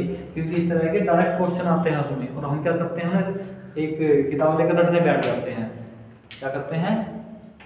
विकल्पीय वाली किताब लेकर के हम उसको रटने बैठ जाते हैं। लेकिन ये रटन विद्या से बिल्कुल नहीं होगा। मैं फिर बता दूं, ज्योग्राफी एक ऐसा सब्जेक्ट है, यदि हम उसे रटने की कोशिश करेंगे तो बिल्कुल समझ में नहीं आएगा।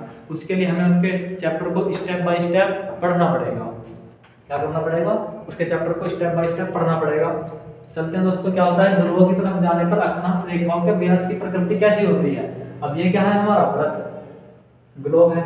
अब बताइए इसमें अक्षांश रेखाएं कौन सी हैं? क्या ये वाली अक्षांश रेखाएं हैं? क्या ये अक्षांश रेखाएं हैं? नहीं, ये हमारी देशांतरीय रेखाएं हैं। क्या है? देशांतरीय रेखाएं। अक्षांश रेखाएं कौन सी हैं हमारी? ये 0 डिग्री लाइन, 0 डिग्री लाइन, और कौन सी? 23.5 से 1/2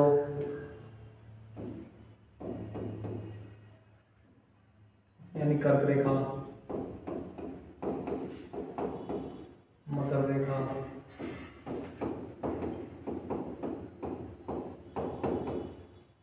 ये क्या है हमारे? ये हमारे देशांतर है। अब तो बताओ दोस्तों, जब हम दक्षिण की तरफ चलेंगे, ऐसे दक्षिण की तरफ निरंतर चलते जाएंगे, तो बताओ किस तरह से इसका प्रभाव पड़ेगा? व्यास पर क्या प्रभाव पड़ेगा? ग्लोब के माध्यम से समझते हैं व्यास पर क्या प्रभाव पड़ेगा। ये जो हमारी लाल वाली रेखा है इसे भूमध्य रेखा कहा जाता है, जो कि एक अक्षांश रेखा है, 0 डिग्री लाइन है। इसे ही कहा जाता है अक्षांश कहे जाते हैं। पृथ्वी पर ये जो पड़े हैं यानी लेटिट्यूड यानी लेटी हुई रेखाएं हैं, ये क्या है? हमारे अक्षांश हैं। जब हम ध्रुव की तरफ जाएंगे, ध्रुव क्या है? ये हमारा नॉर्थ पोल है। क्या है? ये हमारा नॉर्थ पोल। ये है हमारा साउथ पोल। जब हम नॉर्थ पोल की तरफ जाएंगे या साउथ पोल की तरफ जाएंगे तो आपको दिख रहा होगा यहाँ पर रेखा सबसे अधिक लंबी है। क्या है? सबसे अधिक लंबी है 0 डिग्री लाइन पर। लेकिन जैसे हम साउथ पोल की तरफ गए या नॉर्थ पोल की तरफ जाते हैं, जो इनकी लंबाई का व्यास, लंबाई या व्यास क्या होता है? छोटा होना शुरू हो जाता है। अब देखिए यहाँ पर सबसे अधिक रेखा कौन सी होगी? ये होगी भूमध्य रेखा। ऊपर की तरफ जाएंगे तो ध्रुवों तक पहुंचते पहुंचते पहुंचते पहुंचते यहाँ तक इनका व्यास 0 हो जाता है। क्या हो जाता है? ध्रुवों तक पहुंचते पहुंचते इनका व्यास क्या हो जाता है? 0 हो जाता है। देखते हैं क्या यह स्थिर रहता है? क्या ये वाली लाइन क्या इस रेखा के समांतर लंबी है? नहीं। तो ऑप्शन हमारा कौन सा हो जाएगा? पहला भी रॉन्ग हो जाएगा। क्या यह घटता है? हाँ, हमने देखा जब हम ध्रुवों की तरफ जाएंगे 0 डिग्री लाइन से तो क्या होगा, इनका व्यास निरंतर छोटा होता चला जाएगा। क्या होगा, निरंतर छोटा होता चला जाएगा। तो क्या होगा, घटेगा। ऑप्शन नंबर सी, यह बढ़ता है? नहीं, ये नहीं बढ़ता, ये निरंतर घटता है। तो ऑप्शन नंबर सी भी क्या हो जाएगा, रॉन्ग हो जाएगा। पहले घटता है पुनः बढ़ता है? नहीं। हमारे यदि ग्लोब को हमने अच्छी तरह से पढ़ा है, समझा है, देशांतर रेखाओं के बारे में थ्योरी से अच्छे से समझा है, तो हम ऐसे क्वेश्चन को काफी आसानी से कर सकते हैं। क्या कर सकते हैं, काफी आसानी से कर सकते हैं, क्योंकि ध्रुवों की तरफ जाने पर व्यास क्या हो रहा है, निरंतर कम होता जा रहा है। चलते हैं दोस्तों अपने अगले टॉपिक क्वेश्चन पर। धरातल पर 1 डिग्री अक्षांश की निम्न में से किसके बराबर होती है? फिर वही क्वेश्चन आ गया, अक्षांश। सारे क्वेश्चन अक्षांश और देशांतर से संबंधित हैं और वहीं से क्वेश्चन उठकर आ रहे हैं, और ये सारे क्वेश्चन किसी न किसी एग्जाम में आए हुए हैं। देखो फिर हमारा ग्लोब आ गया, ये क्या है, हमारे अक्षांश है। क्या है, अक्षांश।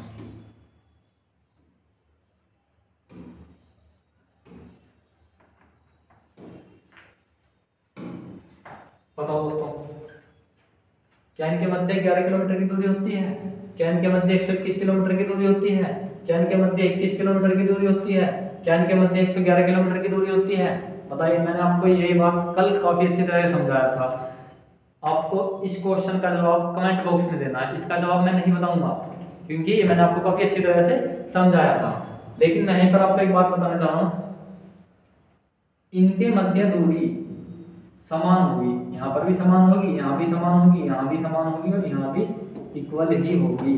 क्या होगी, दूरी इक्वल होगी जितनी भी है। अब इन चार ऑप्शन में से जो सा क्वेश्चन सही है, आपको जो सा ऑप्शन सही है वो कमेंट बॉक्स में उसका जवाब देना है। चलते हैं दोस्तों अपने अगले क्वेश्चन पर। अगला क्वेश्चन क्या है,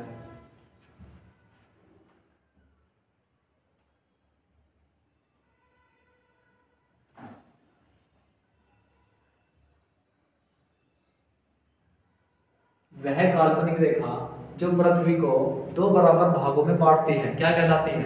वह काल्पनिक रेखा जो पृथ्वी को 2 बराबर भागों में बांटती है क्या कहलाती है? बताइए क्वेश्चन का जवाब क्या होगा। 5 सेकंड आपके पास है, फिर मैं बताऊंगा क्या होगा। क्या भूमध्य रेखा उसे कहते हैं? क्या उसे कर्क रेखा कहते हैं? क्या मकर रेखा कहते हैं? या इनमें से कोई नहीं? बताइए कौन सा ऑप्शन होगा। चलिए बताते हैं। अब ये हमारा ग्लोब है, सारे क्वेश्चन वहीं से उठकर आ रहे हैं ग्लोब से। ये क्या है, हमारा ग्लोब है।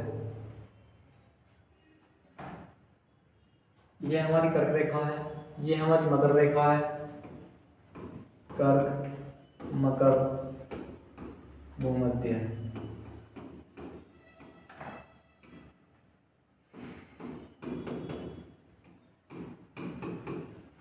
बताइए दोस्तों, इनमें से कौन सी रेखा पृथ्वी को 2 बराबर भागों में बांटती है? क्या कर्क रेखा 2 बराबर भागों में बांट रही है? नहीं। क्या मकर रेखा 2 बराबर भागों में बांट रही है? नहीं। क्या भूमध्य रेखा 2 बराबर भागों में बांट रही है? हाँ, भूमध्य रेखा हमारी पृथ्वी को 2 बराबर भागों में बांटती है। तो कौन सा ऑप्शन आ जाएगा इसका? इसका ऑप्शन हो जाएगा भूमध्य। कौन सा ऑप्शन हो जाएगा दोस्तों? भूमध्य रेखा। चलते हैं दोस्तों अपने अगले क्वेश्चन पर।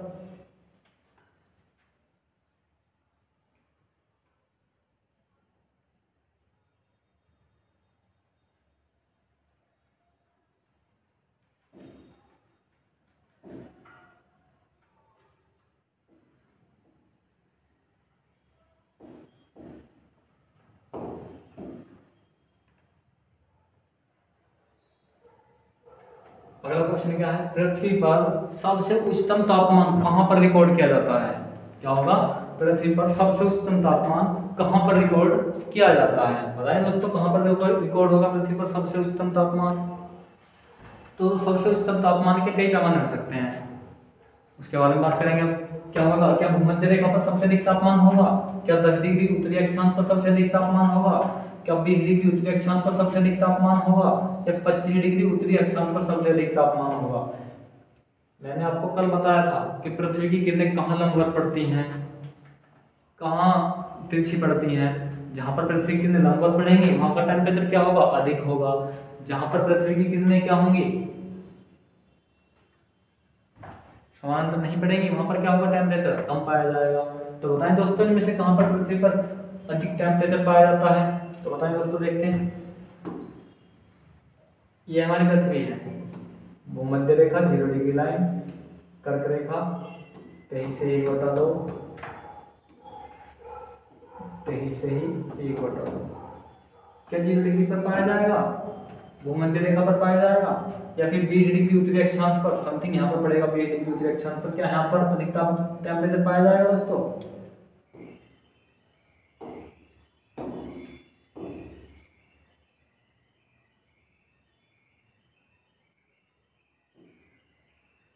क्या यहाँ पर टेम्परेचर अधिक पाया जाएगा? 25 डिग्री उत्तरी अक्षांश, या फिर यहाँ पर अधिक टेम्परेचर पाया जाएगा? बताइए। इस क्वेश्चन का जवाब आपको कमेंट बॉक्स में देना है, क्योंकि पृथ्वी पर सूर्य की किरणें कहीं ना कहीं इस रेखा पर भी कभी न कभी लंबवत पड़ेंगी। इस रेखा पर भी क्या पड़ती हैं?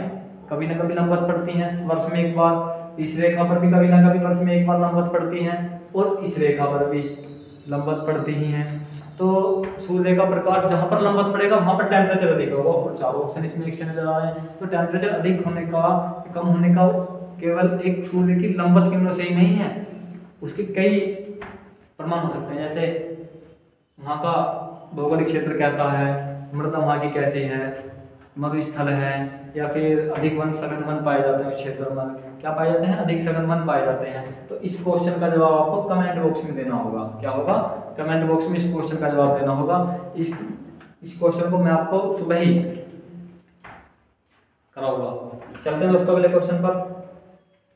1 डिग्री देशांतर की सर्वाधिक दूरी कहां पर पाई जाती है? 1 डिग्री देशांतर की सर्वाधिक दूरी कहां पर पाई जाती है? बात आती है देशांतर की। क्या आती है? देशांतर की बात आती है।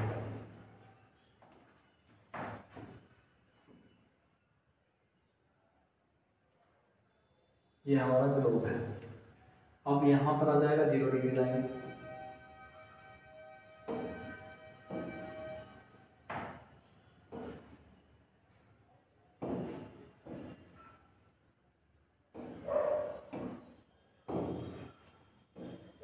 ये क्या हो जाएगी हमारी? 0 डिग्री लाइन। ये क्या हो जाएगी हमारी? मकर रेखा, और ये कर्क रेखा। मैं आपको बार बार इसको क्यों बना रहा हूँ? क्योंकि काफी, जिससे कि आप भी इसे बनाना सीख जाए।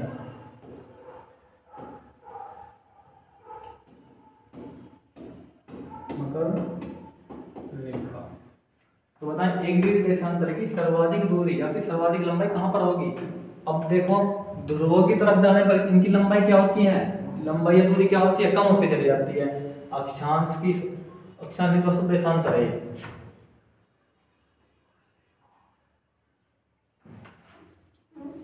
देशांतर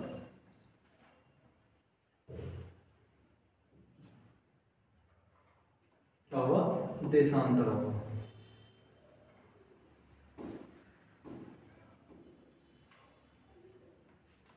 अब ये हमारे बीच में देशांतर है। देशांतर किस तरह से है? इस तरह से खड़े हुए हैं।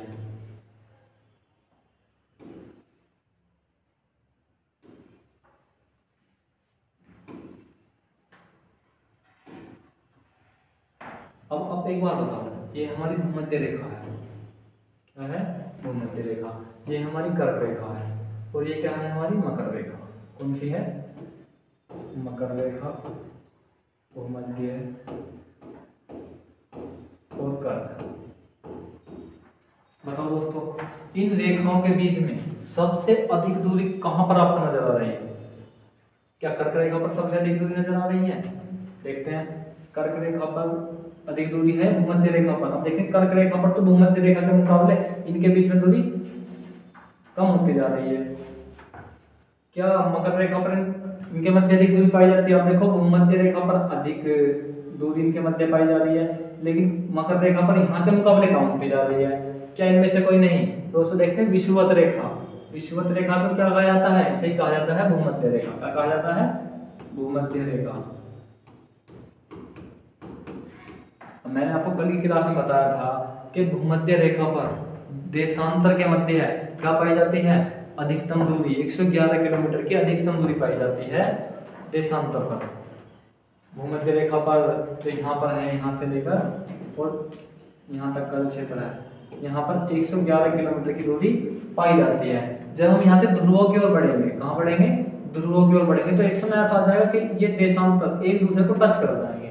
कि क्या कर जाएंगे, टच कर जाएंगे, और यहाँ पर दूरी क्या हो जाएगी, कहीं ना कहीं शून्य हो जाएगी। तो ये क्वेश्चन भी कहाँ से निकल कर आया, हमारा थ्योरी से निकल कर आया।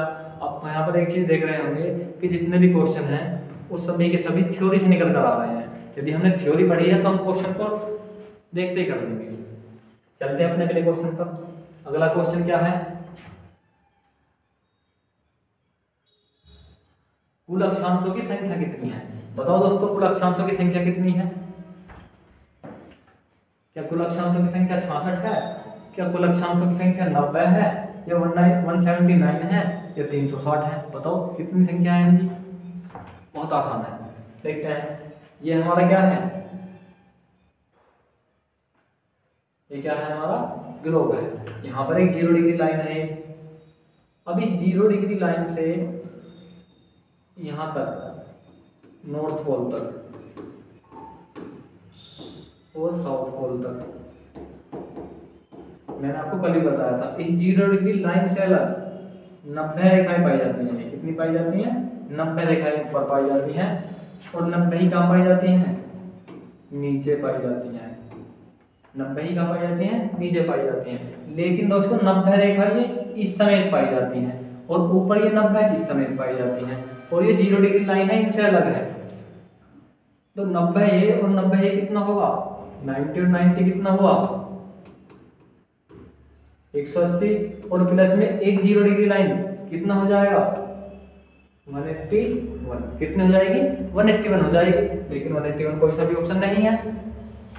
लेकिन यहीं पर हमें एक बात और देखनी है, ये जो पोल है, ये क्या है, पोल है, ये कोई रेखा नहीं है, ये केवल एक बिंदु होते हैं। क्या होते हैं, एक बिंदु होते हैं। यदि हम इन 181 में से कितना घटा दें, इन दो बिंदुओं को घटा दें, तो कितना बचेगा, 179, जो कि ऑप्शन कौन सा है हमारा, ऑप्शन नंबर सी हो जाएगा।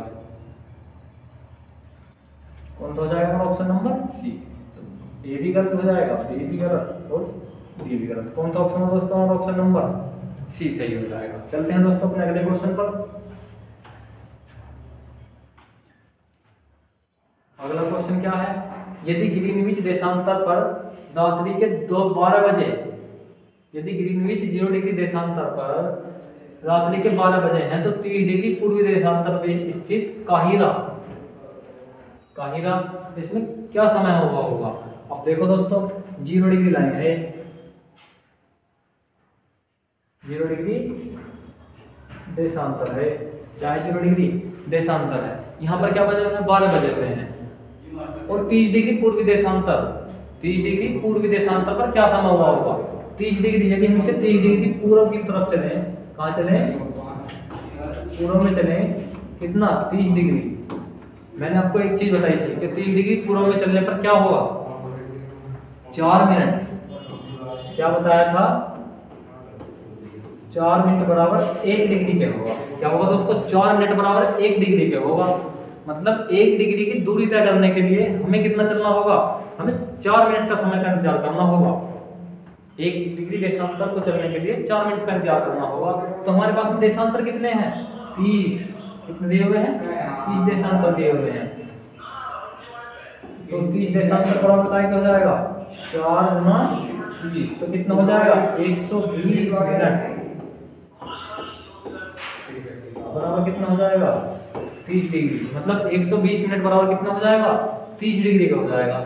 अब इसने हमें बताया कि 12 बजे हुए हैं, कितने बजे हुए हैं दोस्तों, 12 बजे हुए हैं। जब हम पूर्वी देशांतर पर जाएंगे तो 30 डिग्री बढ़ने पर हमें कितना समय लेना होगा, 120 मिनट। 120 मिनट मतलब 2 घंटा। कितना लेना होगा, 120 मिनट मतलब कितना लेना होगा, 2 घंटा। यदि हम इस 12 बजे में 2 घंटे ऐड कर दें तो कितना ऑप्शन आ जाएगा, ऑप्शन नंबर ए क्या हो जाएगा हमारा, सही हो जाएगा। क्योंकि 30 डिग्री चलने के लिए हमें पूरे 120 मिनट चलने होंगे। कितने चलने होंगे, 120 मिनट। चलते हैं दोस्तों अपने अगले क्वेश्चन पर।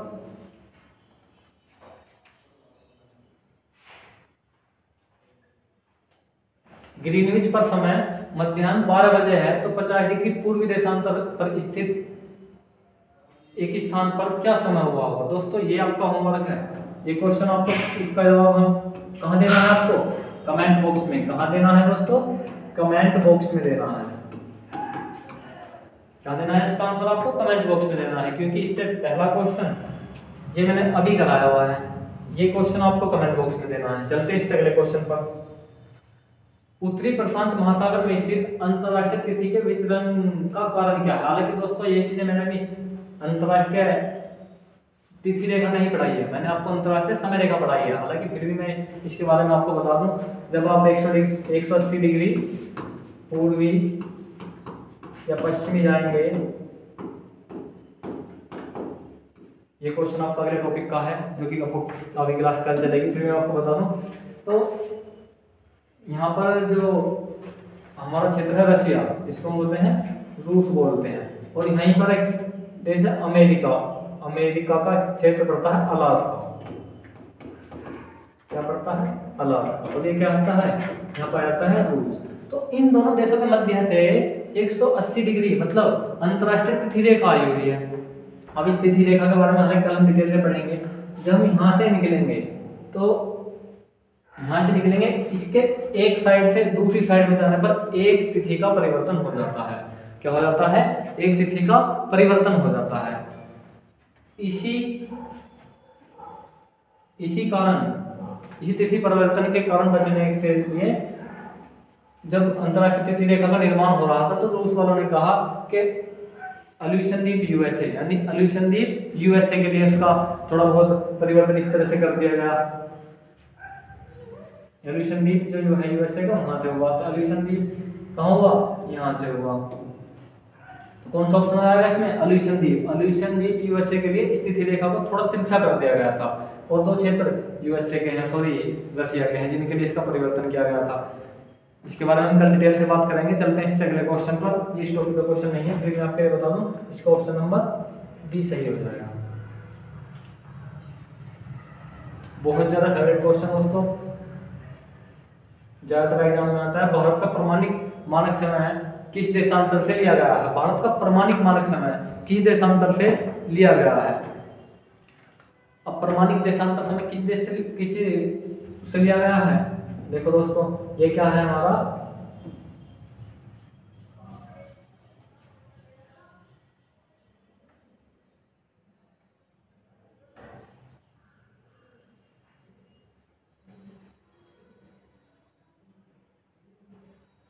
ये दोस्तों हमारा भारत है।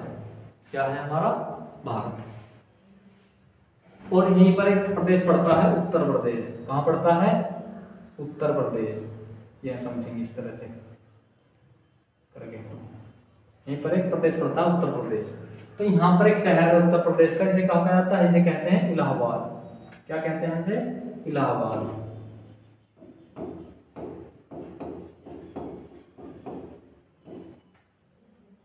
इलाहाबाद अलग, जब इलाहाबाद से अलग हो गया मिर्जापुर नैनी, तो यदि इसमें मिर्जापुर नैनी है नहीं तो फिर क्या ऑप्शन आ जाएगा इसका, इलाहाबाद आ जाएगा। इलाहाबाद के नैनी, इलाहाबाद के नैनी से भारत का प्रमाणिक समय लिया गया है। कहाँ से लिया गया है, इलाहाबाद के नैनी से। क्यों लिया गया, क्योंकि यहीं से इतना तो पड़ता है ये वाला क्षेत्र, इतना ही पड़ता है ये वाला क्षेत्र, और इतना ही ये वाला पड़ेगा, और समथिंग इतना ही का पड़ता है ये वाला क्षेत्र पड़ता है, जिससे कि ज्यादा देशांतर ना तो पार करने पड़ेगी। यहाँ से लेकर यहाँ तक 30 डिग्री देशांतर की दूरी पाई जाती है भारत की, यहाँ से लेकर यहाँ तक समथिंग 30 डिग्री देशांतर की। तो इधर से भी इलाहाबाद इतना पड़ता है और इधर से भी इलाहाबाद इतना ही पड़ता है, तो इस कारण इसका इलाहाबाद इसको मानक समय रेखा मान लिया गया था। तो कौन सा ऑप्शन आ जाएगा दोस्तों, इलाहाबाद। चलते अपने अगले क्वेश्चन पर। क्वेश्चन क्या है, यदि दो स्थानों के बीच समय में अंतर 2 घंटे 20 मिनट का हो तो देशांतर में अंतर क्या होगा। मैंने आपको पहले ही बताया था कि ज्योग्राफी है, और ज्योग्राफी में फिजिक्स, मैथ और केमिस्ट्री की तरह ही न्यूमेरिकल क्वेश्चन भी एग्जाम में पूछे जाते हैं। यदि आप किसी अच्छे से एग्जाम में बैठेंगे तो ऐसा क्वेश्चन आपको कहीं ना कहीं देखने के लिए मिल जाएगा। यदि आपने थ्योरी को अच्छे से पढ़ा है तो ही आप इन क्वेश्चन को कर पाएंगे, अन्यथा रटने विद्या से तो कुछ नहीं होगा। देखते हैं दोस्तों, हमने एक फॉर्मूला पढ़ा था, मैंने आपको सिद्ध भी कराया था कि 4 मिनट बराबर कितने का होता है, 1 डिग्री देशांतर। 4 मिनट बराबर 1 डिग्री देशांतर क्या आता है। अब इसने हमें क्या बताया, इसने हमें बताया कि यदि दो स्थान ए और बी, ये दो स्थान है, इनके मध्य 2 घंटे 20 मिनट का, इनके मध्य कितना है समय, 2 घंटे प्लस 20 मिनट।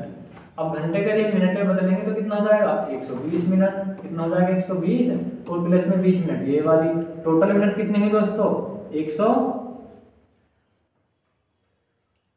120 तो ये और 20 ये, कितनी हुई दोस्तों 140 मिनट, कितनी हुई 140 मिनट। अब हमें निकालना क्या है कि इन 140 मिनट में कितने देशांतर को पार करेगी, तो 4 मिनट बराबर 1 देशांतर के हैं,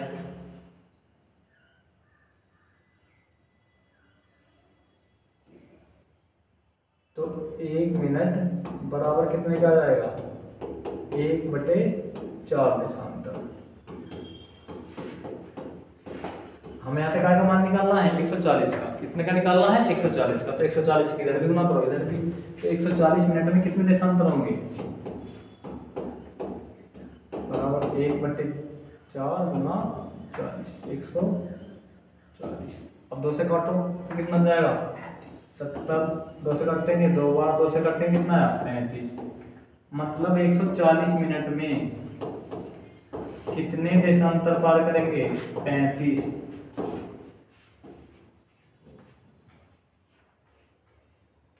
क्या हुआ न्यूमेरिकल की तरह क्वेश्चन आया कि नहीं आया, यहाँ पर हमारे तरफ कितनी डिजिट बदल दें, यदि हमने इसको सीक्वेंस में पढ़ा है तो हम क्वेश्चन को कर लेंगे, यदि हमने इस चीज को रटा है तो हम फिर तुक्के लगाएंगे, तो उससे तो कहीं ज्यादा अच्छा है कि थ्योरी में पढ़ लें। चलते हैं अपने अगले क्वेश्चन पर, इसका ऑप्शन कौन सा आएगा, इसका ऑप्शन नंबर डी हो जाएगा 35। ग्रीनविच किस देश में है, अब मैंने आपको बताया था ग्रीनविच मीन टाइम या मानक समय रेखा, ग्रीनविच मीन टाइम या मानक समय रेखा दुनिया में कहाँ से मानी जाती है। मैंने आपको बताया था कि एक समय ऐसा था इन ब्रिटिशर्स का जो राज था वो पूरी दुनिया पर अधिकांश देशों में था, तो इन्होंने अपनी सुविधा के लिए एक मानक समय रेखा का निर्माण करा था। तो कौन सा आएगा इसका ऑप्शन, इसका हो जाएगा, इसमें इंग्लैंड तो है नहीं, क्या नहीं है इसमें इंग्लैंड नहीं है, तो इंग्लैंड की जगह कौन सा जाएगा यूके। यूके भी क्या है, यूके भी इंग्लैंड जो है यूके का भाग है, यूके की फुल फॉर्म क्या है दोस्तों यूनाइटेड किंगडम, यूनाइटेड किंगडम क्या है यूनाइटेड किंगडम। इंग्लैंड भी इसी का भाग है, इस यूनाइटेड किंगडम में 4 देश हैं, 4 देश शामिल हैं। कौन कौन से देश हैं, 4 देश इस यूनाइटेड किंगडम में शामिल हैं। यदि हम यहीं पर बात करें, इसका एक देश आता है ब्रिटेन, क्या निकल कर आता है ब्रिटेन, इस ब्रिटेन में 3 देश शामिल हैं, 3 देश शामिल हैं। कभी डिटेल से चर्चा करेंगे इसके बारे में कि कौन कौन से 3 देश हैं, इसमें यूनाइटेड किंगडम में 4 देश क्यों हैं और इंग्लैंड इसी का एक भाग है, तो कौन सा ऑप्शन आ जाएगा दोस्तों इसका यूके। चलते अपने अगले क्वेश्चन पर, देशांतरों की संख्या कितनी है, सबसे इंपोर्टेंट क्वेश्चन, देशांतरों की संख्या कितनी है। अब मैंने आपको बताया था कि देशांतर कितने हैं, ये क्या है हमारी पृथ्वी है, इस पर ये देशांतर इस तरह से घूमने में,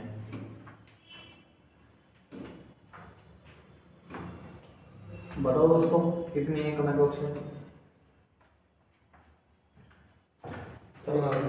ये हमारा ग्लोब है, अब आप इस पर देखो, इस पर जितना हिस्सा हमें दिख रहा है, जितना हिस्सा क्या है हमें इस पर दिख रहा है, ये जितना हिस्सा हमें ग्लोब का दिख रहा है उस पर 180 देशांतर हैं, लेकिन यहीं पर क्या है, जो ये देशांतर है, यदि ये देशांतर यहाँ से निकल कर गया इस तरह से, तो फिर ये पीछे को भी घूम कर आ जाएगा, कहाँ पर आ जाएगा, पीछे को भी घूम कर आ जाएगा, एक वृहत वर्त का निर्माण करेगा। प्रत्येक देशांतर काय का निर्माण करता है, एक वृहत वर्त का निर्माण करता है, क्योंकि ये देशांतर यहाँ से निकल कर जाएगा और इस ग्लोब को बराबर 2 भागों में बांट देगा। प्रत्येक देशांतर कितने भागों में बांट देगा, 2 भागों में बांट देगा। तो ये 180 देशांतर तो ऐसे हैं, पृथ्वी घूम के जाएंगे तो दुगने हो जाते हैं, तो कितना हो जाएगा 180 प्लस 180 कितना हो जाएगा दोस्तों 360। कितने देशांतर है दोस्तों 360 देशांतर है। यही पर मैं आपको एक बात बता दूं कि प्रत्येक देशांतर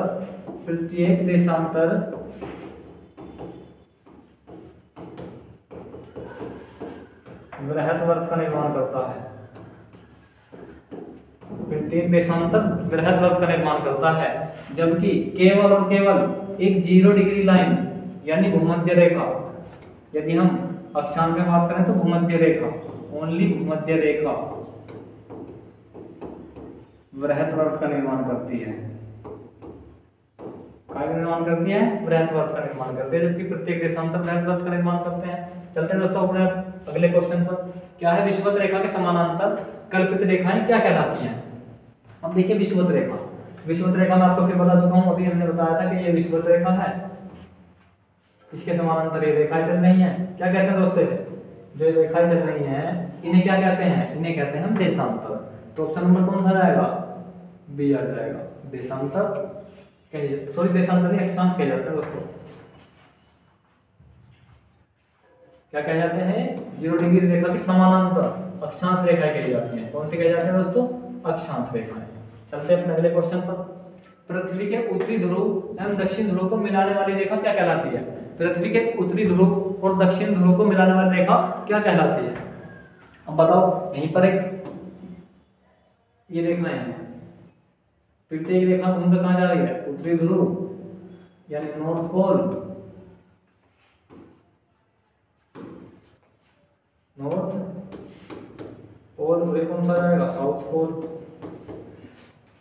ये प्रत्येक रेखाएं नॉर्थ पोल और साउथ पोल को मिला रही है कि नहीं मिला रही है? मिला रही है। तो कौन सी रेखाएं हैं? ये रेखाएं हैं देशांतर रेखाएं। तो ऑप्शन नंबर बी सही हो जाएगा। चलते हैं अपने अगले क्वेश्चन पर। ग्रीनविच रेखा से क्या तात्पर्य है? ग्रीनविच रेखा से क्या तात्पर्य है बताओ? ग्रीनविच मीन टाइम किसके अनुसार मापा जाता है? हमने आपको बताया था कि 1 डिग्री बराबर 4 मिनट के होता है। 1 डिग्री देशांतर 4 मिनट के होता है। कितना होता है? 1 डिग्री देशांतर बराबर का होता है 4 मिनट के होता है। तो ग्रीनविच मीन टाइम का संबंध किससे होता है? यहाँ पर हो जाएगा 0 डिग्री देशांतर से। 0 डिग्री देशांतर कहाँ से निकला हुआ है? ये हमारा लंदन से निकला हुआ है। देखते हैं दोस्तों अगला क्वेश्चन।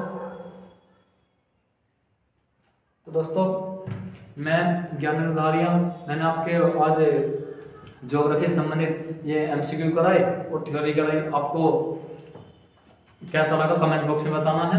और आपने देखा किस तरह से हमने थ्योरी को कंप्लीट करते हुए अपने चैप्टर के एमसीक्यू पढ़े, जो कि हमें काफ़ी आसान भी लगे, काफ़ी आसान भी लगे। तो दोस्तों जय हिंद, जय भारत। नेक्स्ट क्लास के लिए आपको इससे अगला चैप्टर पढ़ के आना है, और जो टॉपिक्स में छूट गए हैं उनको हम कल कराएंगे। दोस्तों जय हिंद, जय Bharat. Like, share and comment कर दीजिए। धन्यवाद।